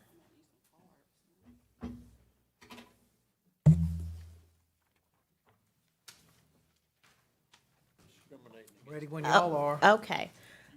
All right, so what we're going to now hopefully talk about and go as efficiently as we possibly can, because I know it's getting later, is just give us kind of a little history as to our staffing. And some of it has been affected by pre-COVID and the budgeting we did during that time frame since COVID to now, and also a really good effort to staff up that's occurred much more recently, all the while moving to a budget process that truly has been more about zero or priority-based budgeting, where we have asked and asked and asked, got answers, and went back, asked again, and made our own determinations on some things to try to address vacancies, overtime, et cetera. So with that, I'll let Missy talk about that history and an updated staffing report. Some of you haven't ever seen the staffing report. I know Mr. Taylor was referencing that a moment ago because of some questions he's had that we've attempted to answer over the course of the last few months when new council members have come on board. But I really realized I'm just not sure we've been adequately answering the questions. So we need to just pull the Band-Aid off and try to have the discussion with everyone. Missy? Thank you, Ms. Wilson. I think in turn, starting from a fresh point, a fresh view, and sort of where we are today and then looking forward. But we did want to demonstrate, and I think this probably is news to even some of our departments, or maybe not news to our departments, rather, in terms of just the city's history recently in terms of our actual number of filled positions, actual employees. And the dates, so the chart we're providing to you is a 10-year history looking at March the 31st. And there's no magic of that date other than just sort of looking at a completed cycle and picking the same date of every time of the year. If we were to change this chart and do July 1 of every year, it looks slightly different, but not significant. So we just wanted to demonstrate sort of since pandemic, obviously, we're at our lowest point of actual number of employees to date. This chart before you, as I said, mentioned March the 31st. We're now at 2,100 employees, so we're a little bit above this number of 2,032. Starting to hire up for the summer, obviously some hiring events and some other things that have changed that have sort of contributed to that. So in a few months, we could show this chart and it would be a different number, of course. But of course, over the pandemic years, we've lost a number of employees. That's not unique to the city. It's obviously a national sort of element that's happening, along with some other things that are kind of occurring. But looking at that comparatively, we're at the lowest number of our employees in 10 years, actual bodies hired. And looking at this chart from just this specific date. Again, don't think that would fluctuate too much from, if we were to look at a different month of the year, but just wanted to sort of start that from a point of conversation, since a lot of what we're talking about is how we then budget for these positions and what that looks like going forward. Okay?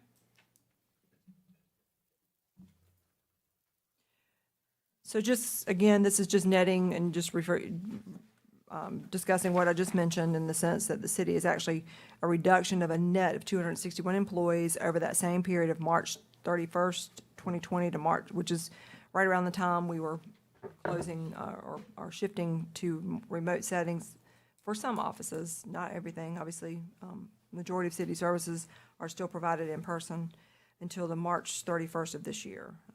Pre-pandemic, we averaged about 2,300 employees. Of course, we're adapting service deliveries. We're taking advantage of technology, consolidating some services and some things there to be able to still be able to provide those services. And of course, some other things, contracting, overtime, and at this point, we're starting to re-engage in some services that we may have previously suspended during COVID.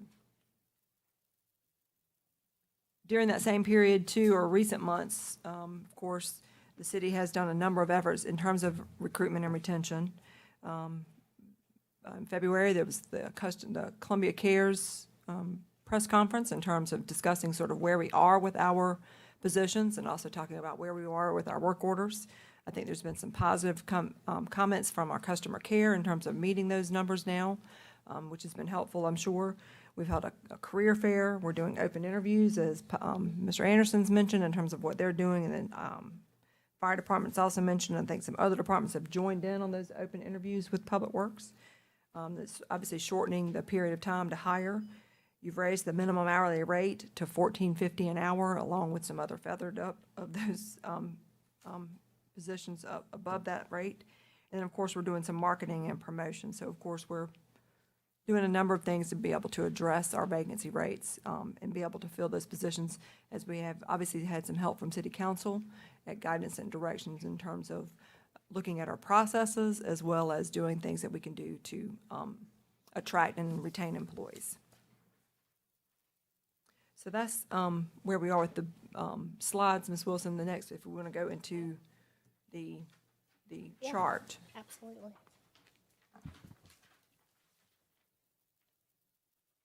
We thought it was relevant. Part of what we wanted to demonstrate in terms of this prior 2-year period is that, as we've mentioned in prior conversations with you, departments' budgets are just starting to return to a pre-pandemic sort of status in terms of what things look like, but staffing-wise and cost-wise prior to the pandemic. Not that we're trying to get back to those full amounts, but in the sense of just sort of what budgets, just again, budgets look like over the past 2 years. So we're showing you what are pre-COVID authorized positions, because that's a number fluctuating. Some departments may reference that number as their number of positions, and then some departments may reference that they have a lower number of positions that were froze because we froze positions during the pandemic. So there's been some pre-COVID, what date are you using? I'm looking at 1920, fiscal year 1920. Right. So when we went in fiscal year 2021, we did have a hiring freeze and departments were frozen at those certain levels.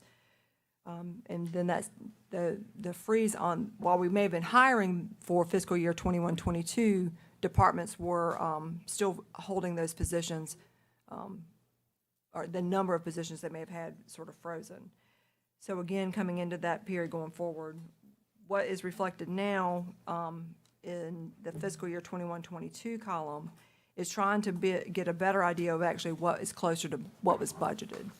So obviously, some of the numbers that are going to stick out the most is police department. As the chief has mentioned, as many times, is that we budget a certain number of sworn positions and non-sworn positions. That's referring to his authorized strength. There's a purpose for retaining that authorized strength number, especially in regards to a number of the grant activities that we do, and I'm looking to the chief if he has any other pieces to add to that.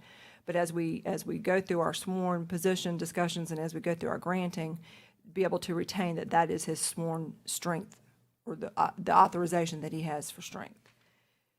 But in terms of what we've actually funded is closer to a 420 number, which is a significantly lower number than where we were. I'm sorry, 420 is what we are is closer to what we funded. He was the authorized strength is a combination of the 543, which is both sworn and unsworn.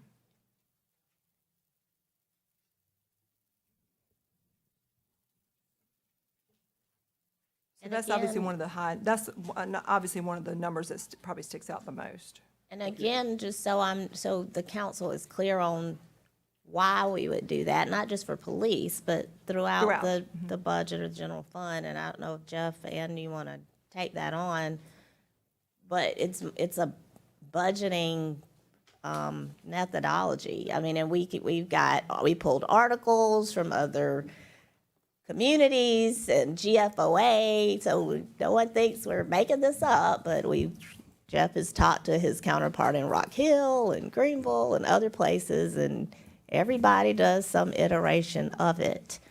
What we have come to know this year based off the questions and going into this idea of zero priority-based budgeting is that I believe we need to be budgeting going forward to the positions so that there's a clear understanding of what the numbers correlate to in each department from a personnel perspective, not just budgeting to the personnel line, the number, and then the departments have to stay within the number and work within the number with their hiring and so on and so forth. But Jeff or Missy, do y'all want to add to that before you go into any other discussions about certain numbers on here? Well, I did have a quick question. So are y'all saying that the industry standard is to budget to the chief's authorized strength? I mean, what are we? Not just the police department. What Missy was saying about police though, because they have certain grants and because it's very important to any police chief to carry their authorized strength. So we always want to keep that top of mind, what his authorized strength is. I think what we're going to now is what can he realistically hire and retain, right? So what we're doing for this next year is we've determined that number is 60. And so we're looking at it from the standpoint of what does he have right now, which is as of, I guess, last week, he was around, 420? And then, he's hovering. Okay. And so if he's going to hire 60 plus 3 code enforcement officers, and that would put him at the 483 that we're proposing. Yeah, and the 420 is reflective of both sworn and non-sworn, so he's hovering around the 311. See, that's, I mean, interrupt, but that's where the confusions come. Yes. I mean, you're showing, at least calling it budgeted FTEs of 420, but we're only employing 311. Right. So. Of sworn. That's right, of sworn. Plus about 100 or so. Well, they're above the 320. Correct. So they're 107. I'm sorry, so there's 107 non-sworn. And then we started with, we started with 313 in terms of where he was, but he's adding 60 on top of his 313, I think was the number. I know, looking backwards. Sure. My understanding was that if our we were budgeting 420 sworn officers, but we only had how many sworn officers hired? Tina? Well, no, I was going to say, yes, so that 420 would have been sworn and unsworn. It wouldn't have been No, just a sworn. the sworn and unsworn is over 500. Well, the budgeted in that first column is the 420? On 12/30, the report that I was given showed the police department budgeted FTEs a total of 512, Right. which include the sworn and the non-sworn. Correct. Okay, that sounds right. Okay. So right now, so at the time, my understanding was of that 512, approximately 420 thereabouts were sworn officers. Is that not correct? So the Budgeted sworn officers, excuse me. Budgeted 512, of the budgeted 512, 420 were budgeted sworn. And we had, at the time, 112 vacancies in that group. Not necessarily all sworn, but mostly sworn. Is that not correct? I mean, I'm just looking at what I was given. Right. So the 512 number is now 420. That's what we're saying is more reflective of what was actually funded in his budget, In the new budget or the old budget? current budget, current year. Okay.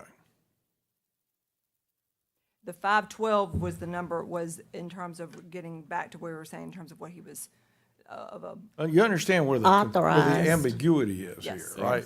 yes, I mean, you should probably, you got budgeted and funded are two different ballgames. yes, that's a good point. I think that is a So what a you're saying distinction is to when I got these reports, it was 512 were budgeted, of which there was a much lower number funded. that were funded. Yes, sir. Okay. Yeah. And that's what I was I understand, opening up but, the I understand, discussion but with. just so everybody understands where the confusion came from, Oh, I is when we agree. went through the orientation period and every department head said, this is what I have unfilled, and I wrote all those numbers down, and that was the reports I got back. Absolutely. I think Okay. that's the Y'all good thing corrected. is, this is our new starting point. That's what we're starting From from. here. I know, but just so you know, I've been working with something completely different. Well, I know, because you I know. told me a number, and I was wondering, and That's- now I'm That's what I'm saying, so. seeing. Mhm. And that's really where we're getting to, is where, what reflected positions, or a number of positions versus what And, we actually and fund. here comes the $64,000 question that I think the mayor was asking way back at the first budget meeting. Is, if you're doing a zero-based budget and a priority-based budget, and we were as low in employee level as your previous chart, where 2049. 2032, full-time. Do we need, do you think it's imperative that we function, not necessarily on all 8 cylinders everywhere, but we function, do we need 400 additional employees over and above where we were at our low point to really pop and rock? Or do we allocate some of those resources for raises here and raises there? And can we function with a lower number? That's the $64,000 question. And I think that's part of the conversation we're going to be going through in terms of what is in the budgets now for departments in terms of positions. I think some departments, of course, would tell you, no, they're not operating at optimal levels with the current staffing. Totally understand. And then what we're talking about in terms of funding. See, there again comes the question is, when you look at your comparables that you sent us on Fridays, and you're looking at your 22 actuals, I think it was a 22 actual. 21. Yeah, let's see, 21 actuals. Yes, sir. And then we're looking at the budgeted number for F21, for F22, which there's 400 people missing in there based on the new numbers. Yeah. The whole fiscal 22, you're running way under. So the question is, when you look at fiscal 23 budgets, what number do you compare it off of? Because the budget of 22 is not necessarily accurate, because we had 400 people missing. And in some cases, I think you did a really cool thing by contracting out things, that may not cause us to bring these things. And I'm just saying, we have an unusual situation to look at our HR situation here with the cost of health insurance and things like that are going up, to improve the folks that we have, like what we're talking about, and maybe keep our staff lower than we have in the historic. And look, I run a state agency. Look here, I respect every one of you guys and gals in this room. Y'all trade FTEs like they're cash, okay? I'll never forget the dadgum when we were in the Great Recession, and they required everybody at a state agency. They didn't ask for any money, Howard. They asked everybody to turn in all their extra FTEs, and I thought it was going to be a civil war in state government. So I get that. But my point is, when you're comparing the budgets, I'm not so sure you know what to look at. I would tell you what would be very clear, and I just think about this. So I'm looking at the pre-COVID authorized FTD, not the actual. And I'm looking at a budgeted number, and then I'm looking at a vacant number, and then I'm looking at a proposed number, FTD, which is actually what we're proposing as a budget. And the swings in these things are tremendous. And so then I look at the chart that's here, and none of these numbers match this number either. So trying to understand what we built up, and I think part of it is so that we know, and I'm gonna repeat this 1,000 times as I have on it. Part of this is making sure that we're running effectively, efficiently, and that we have the resources to invest in the human capital, the equipment capital, and the technology and the training that we need. And so there's an ultimate goal, and I'm not, that's why it's so confusing, because not, just in 2 minutes sitting here with my pen, I got a 400 swing, I got a 300 swing in 1 year that's authorized versus actual, and then the next year it goes up, and then I just look at, for 1 year, there's 400 different, and trying to understand, is that really what we need to fill? I mean, is that, and I think the bottom line question comes is just trying to understand it, and it's hard to follow. Well, I don't know that we're going to be able to totally make these numbers sync up, because it's a totally different approach, because I've heard what you've said about it, and I think we also haven't gotten to the point of saying the other policy, a new policy type thing that I think we have done this year is actually implement a vacancy adjustment of 3%. So What does that mean? I'm waiting for Jeff and Missy to get to that point to explain it to you, so that we can also try to build in this opportunity if there is some turnover, have a cushion and a reserve.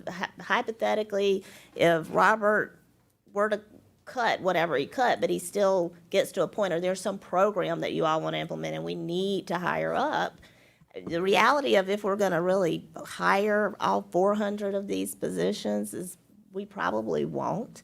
But to then build in some type of, go ahead and cut across the board 3% more, so that we're using that funding to get the pay plan, to your point about that, done. And if there's some reason that we need to hire up, that there's somewhat of a cushion there. Can I, because I had my hand up. So what I want to say too, as we look at this budget, it is my understanding that this budget was created based on what you all wanted, which was zero-based and priority-based. So while historical data is interesting, to me, I am looking at the current budget as if, because if we truly do zero-based, then we don't really care about the old, because my interpretation, or if the assignment was done correctly, is this is what we need right now to function. And so I'm not confused. Some of the numbers, I want them to fluctuate, because to me, that means that there was a thoughtful exercise as to what was needed and what wasn't. Maybe it may be asking those specific departments. I don't understand that fluctuation, but I think staff was very clear on the directives, and so the question today is just, is this what we need? Now, we may disagree, and so we just need to say we disagree. I mean, just say, I don't think we need that many. But I think that is a question. I think staff has done all that they are going to do, and if we as a council want to make those decisions, then we gotta make those decisions. The amount of people that you have in this year's, the new proposed budget is 2,454.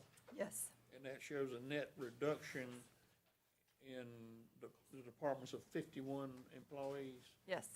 Yes, sir. Let me just make a couple, 3 comments for what it's worth. If it's a zero-based budget and a priority-based budget, it doesn't have fudge factors in it. You budget in a contingency if you want to, but you don't over-budget here and there, for just in case. I mean, that's just the way it is. And I would, What wait a is minute. contingency, though? I'm just saying, but what is contingency? Now, you sent me a nasty text about interrupting you Right. 2 meetings ago, But you're and I going to talk have, for I a have really kept my long mouth time. quiet now. You're going to talk, but I'm just saying, what is contingency? What is contingency? But my point is this. You make me lose my track of my thoughts. So what? You're telling people my secrets.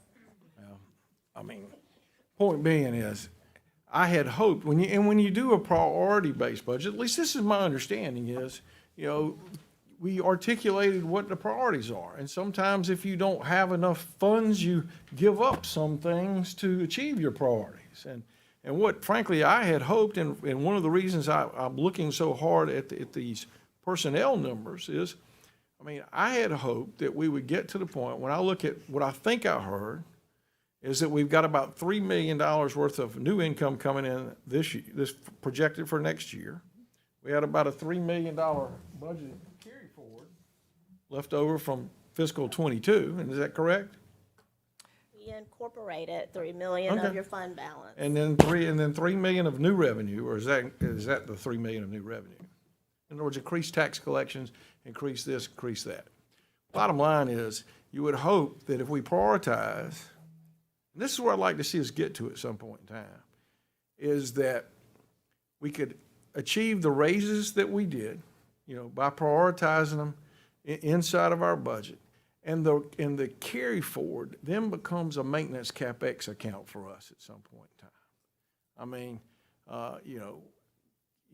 We need the funds to fix the parks, to fix this, and if we can generate these operating surpluses that get spent not on next year's operating funds, but on that's what I was trying to see us get to now. And what I'm seeing when we get here into this discussion today is, and that's why I sent you the note, on the police raises, are they in the budget? They are.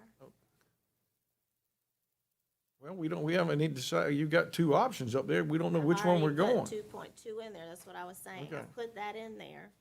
I cut, even though this is just the numbers, I cut 3% more off Okay. of this budget. So the $3 million that I'm referencing, that's paying for the police pay plan, if we do the 2.2, is coming out of vacancy money. But let me ask you this, but when it's being paid for, is the 3 million carry forward still factored into your budget? Yes. Yes, So and it's that- creating a see- 2.2 reserve to do the maintenance CapEx and the projects and the other I know, stuff but we wouldn't it be talked nice about. for that to be 5.2 million? That's where I'm trying to get to.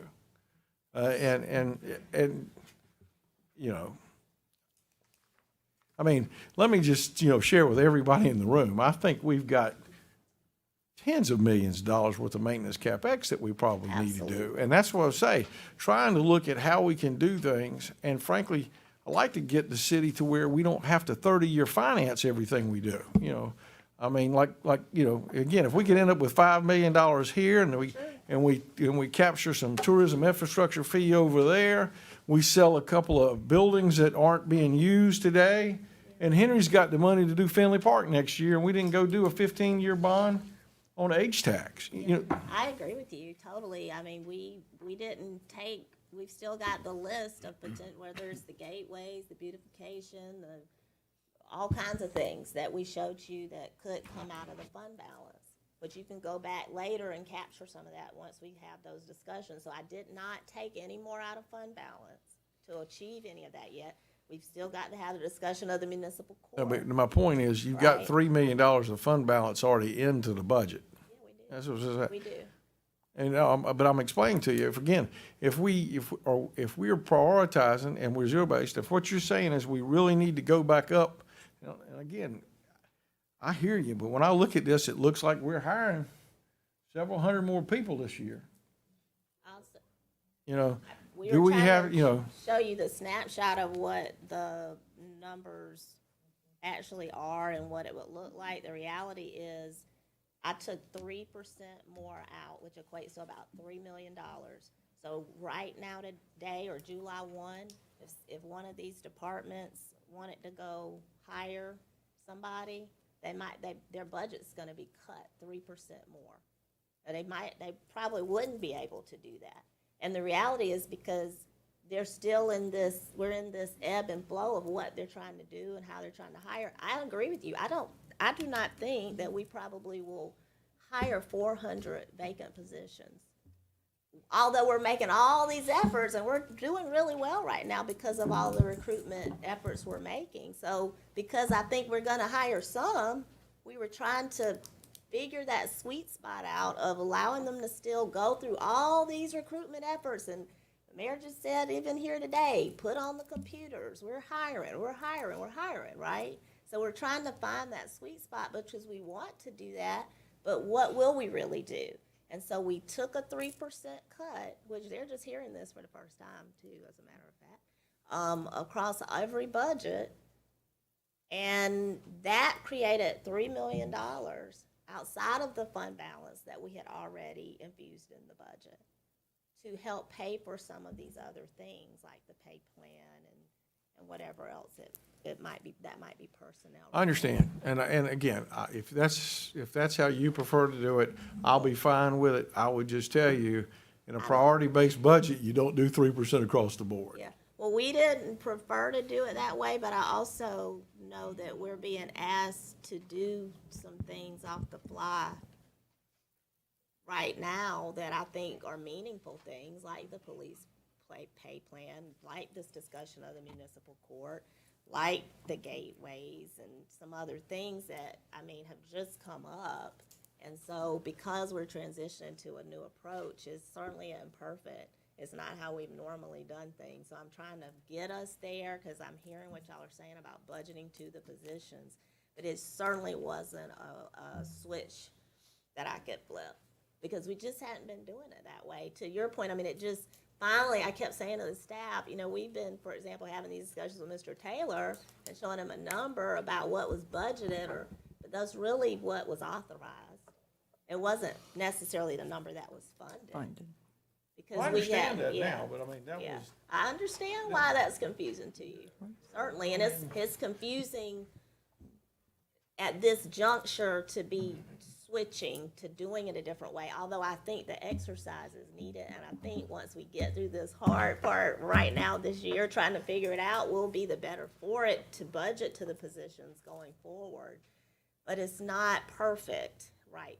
I didn't expect it to be perfect, sir. but It's again, not. Missy, big swings in some important categories for basic services for citizens, utility operations, public works.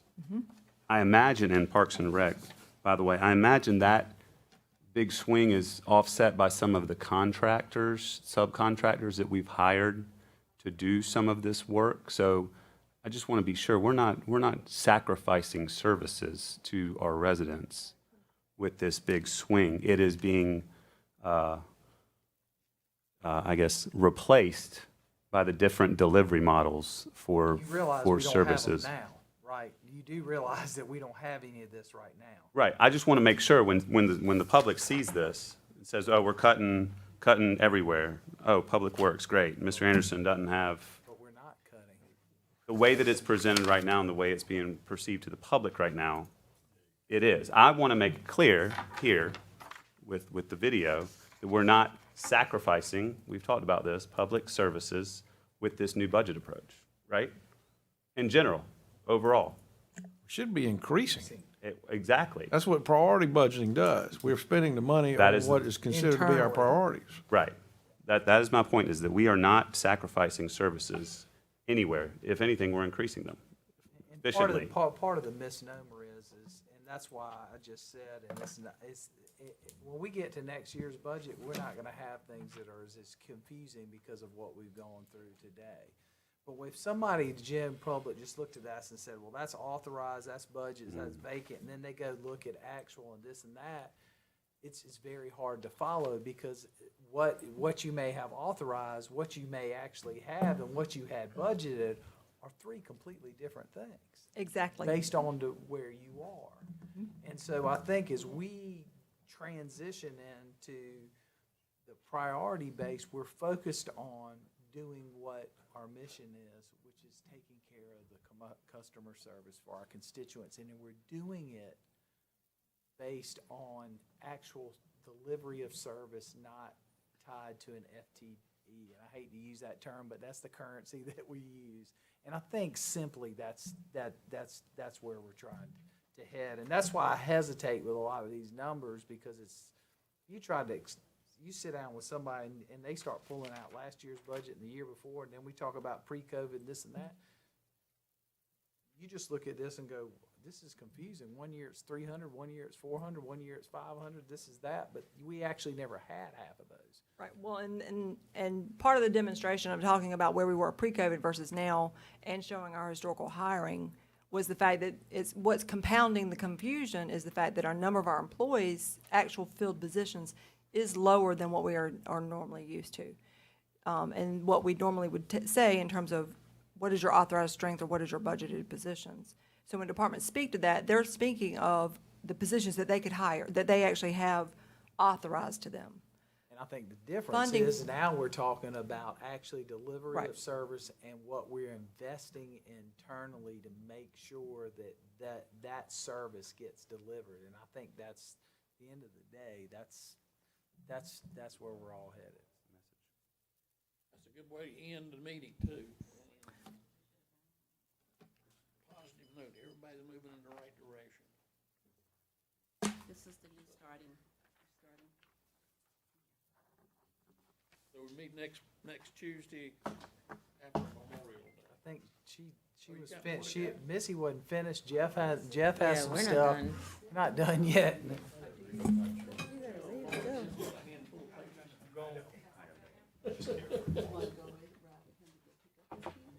Little man needs to be picked up. He's over there waiting on daddy.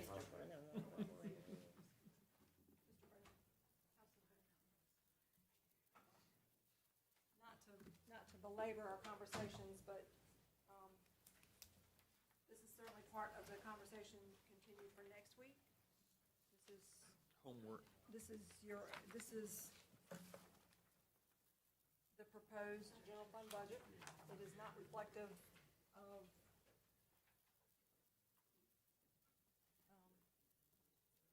Getting so many what we'll versions be of the talking budget. about more so next week. Can I ask you one question that would really be a help? Y'all are kind enough to send us a package on Friday that's different from the package we get handed out in here on Tuesday. Or it's additional information. No, but I'm just saying, Based on Howard, the if you. questions that you asked Well, on see, Howard, Friday night. Which is what we should be doing. So I don't feel any guilt for asking questions I on a walked Friday in with night. all my homework already done. You know what I'm saying? I'm just, it's just, It is not we very much do not want to give you a document today that is different than what the documents we talk about on Tuesday, for that exact reason. We know you're looking at that, making your notes and having those comments. As Ms. Wilson's mentioned, there's a lot of things that we've been doing. We are shifting some focus on certain things. We're hearing some additional information. So we are developing this budget as we go along.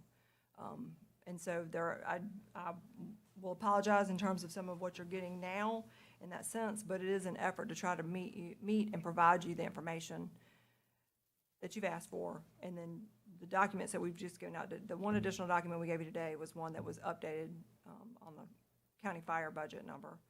What information we're giving to you now is really for discussion for next week, but just to try to demonstrate what Ms. Wilson was describing in terms of an opportunity to reflect within the budget that is already advertised,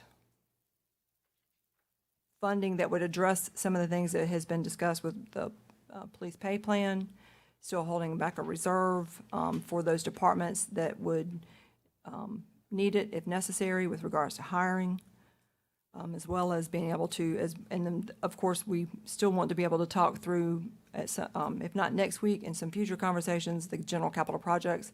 And that would be the list of the things that you're referring to with regards to our facility needs, parks, playgrounds, police fire stations, our roads, sidewalks, and so forth. I've seen this a couple of times and just have a question. So we had $3 million in bad debt. What is that? That, I'll need to look at that. That might be a misplaced number. We don't normally have, the general fund doesn't carry bad debt like it would be on some others. I need to see, that might be a reference to, I have to look into that. We don't normally have to have that kind of number.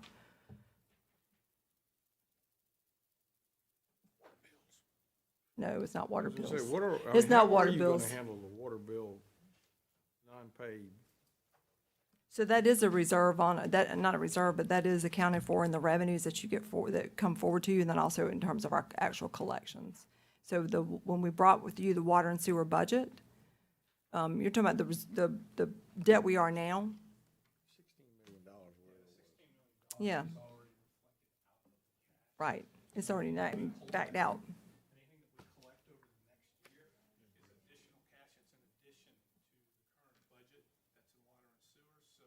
We'll have to make an amendment. We can make an amendment and add additional cash to CIP.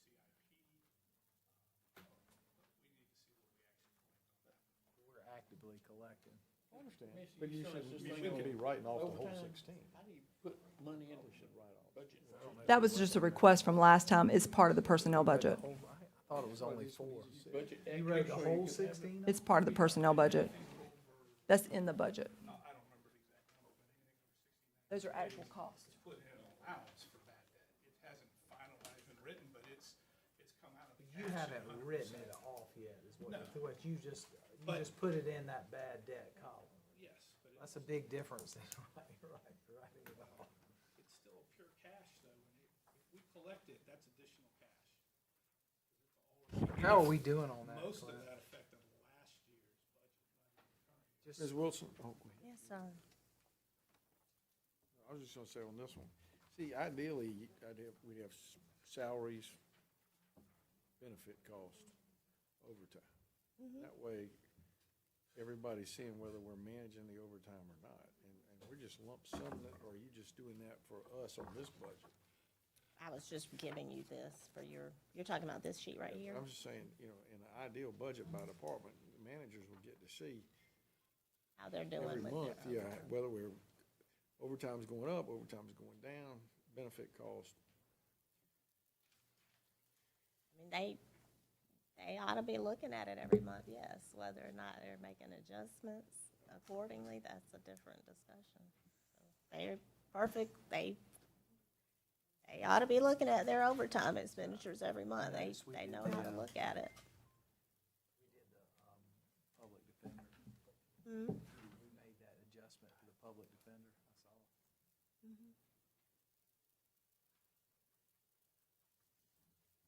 Missy, did you have anything else you wanted to point out, or Jeff, on this fund summary? No? I do not at this point, unless there's other questions, but preparing for next week's conversation. Jeff, did you have anything you wanted to contribute around?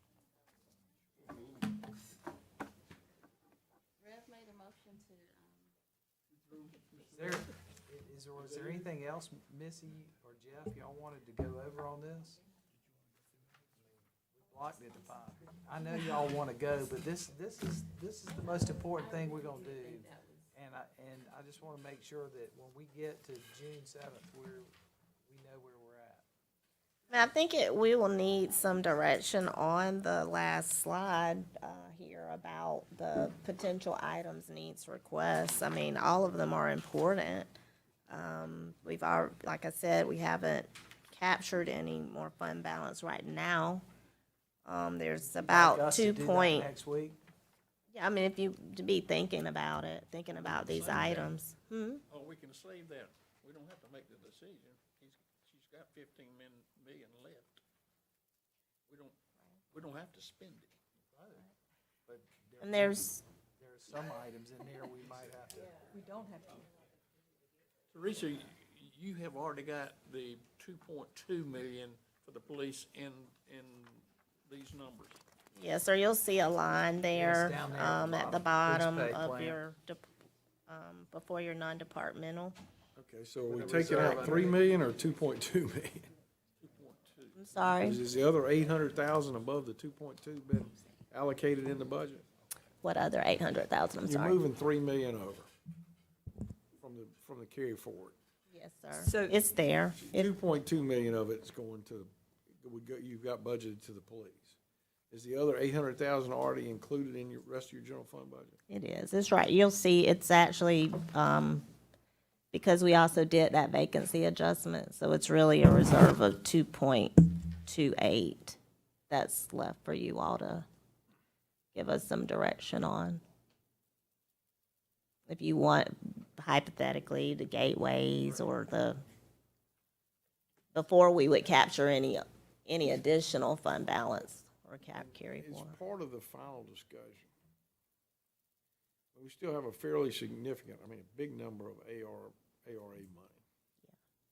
That that we should probably look at how some of that might be incorporated into the capital plan.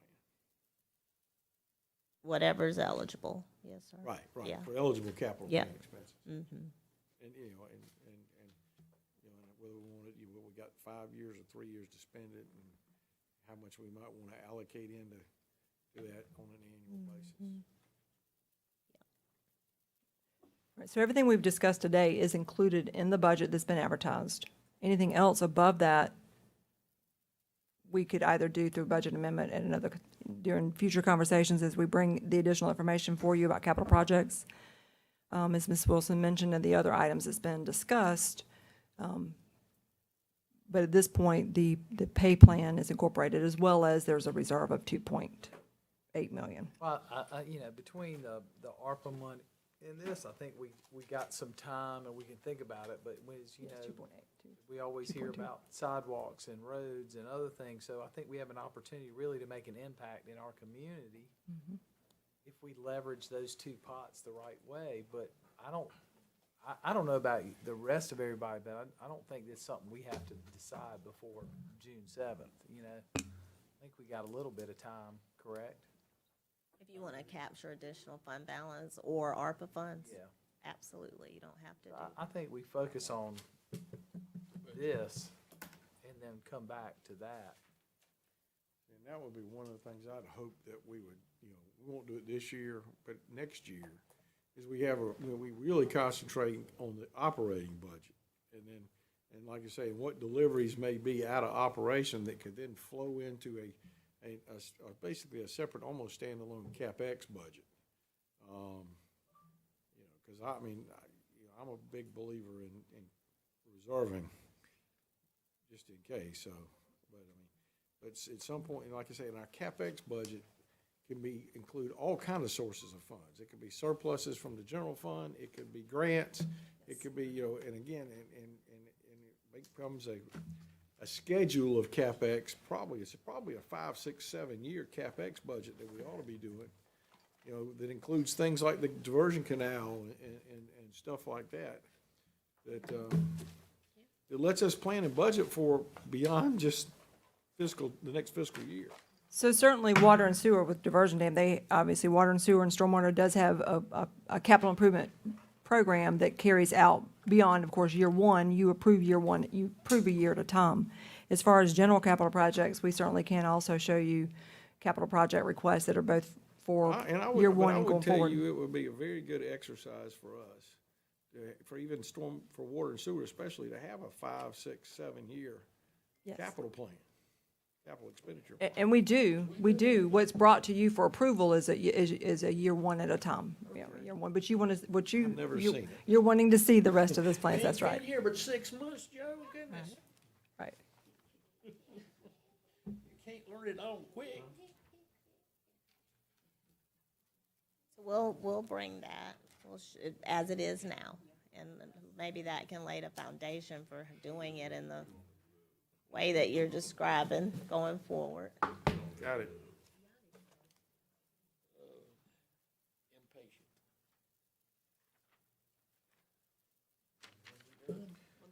You have anything else?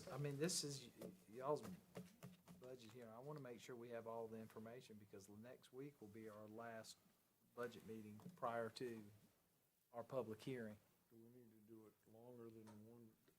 If people would rather end at 5, do we need to have a morning session and an evening session? Huh? I think at this point, I mean, Pretty close. We're through with the pretty close. departments. If we gotta stay a little bit longer, I mean, I would suggest you take a nap before you come next week.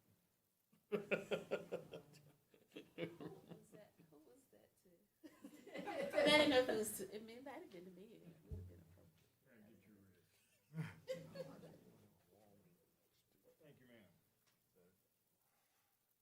Is there anything else?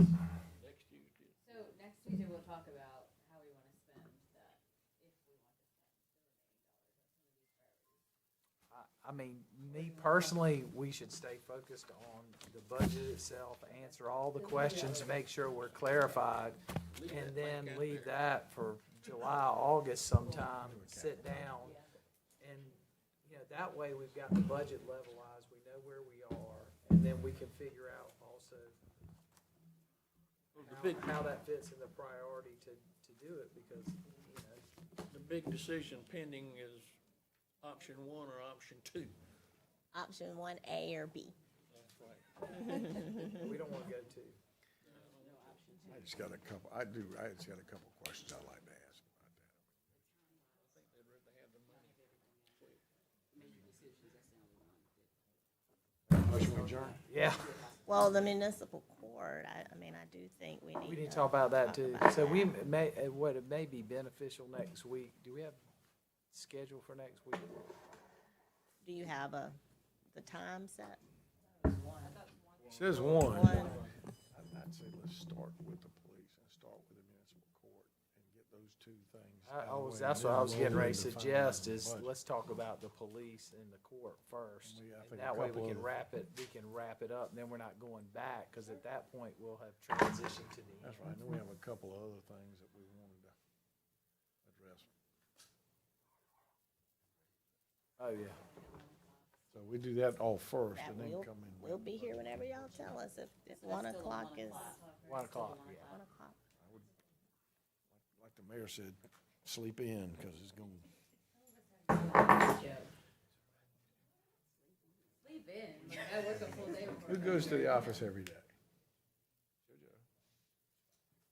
So you want we'll wrap up the police and municipal court, and then whatever other items we might have after Way that. we can get through it Sure. and not have to try to go back and unwind what we just Anything finished on. else, anything else y'all want us to specifically bring or be prepared?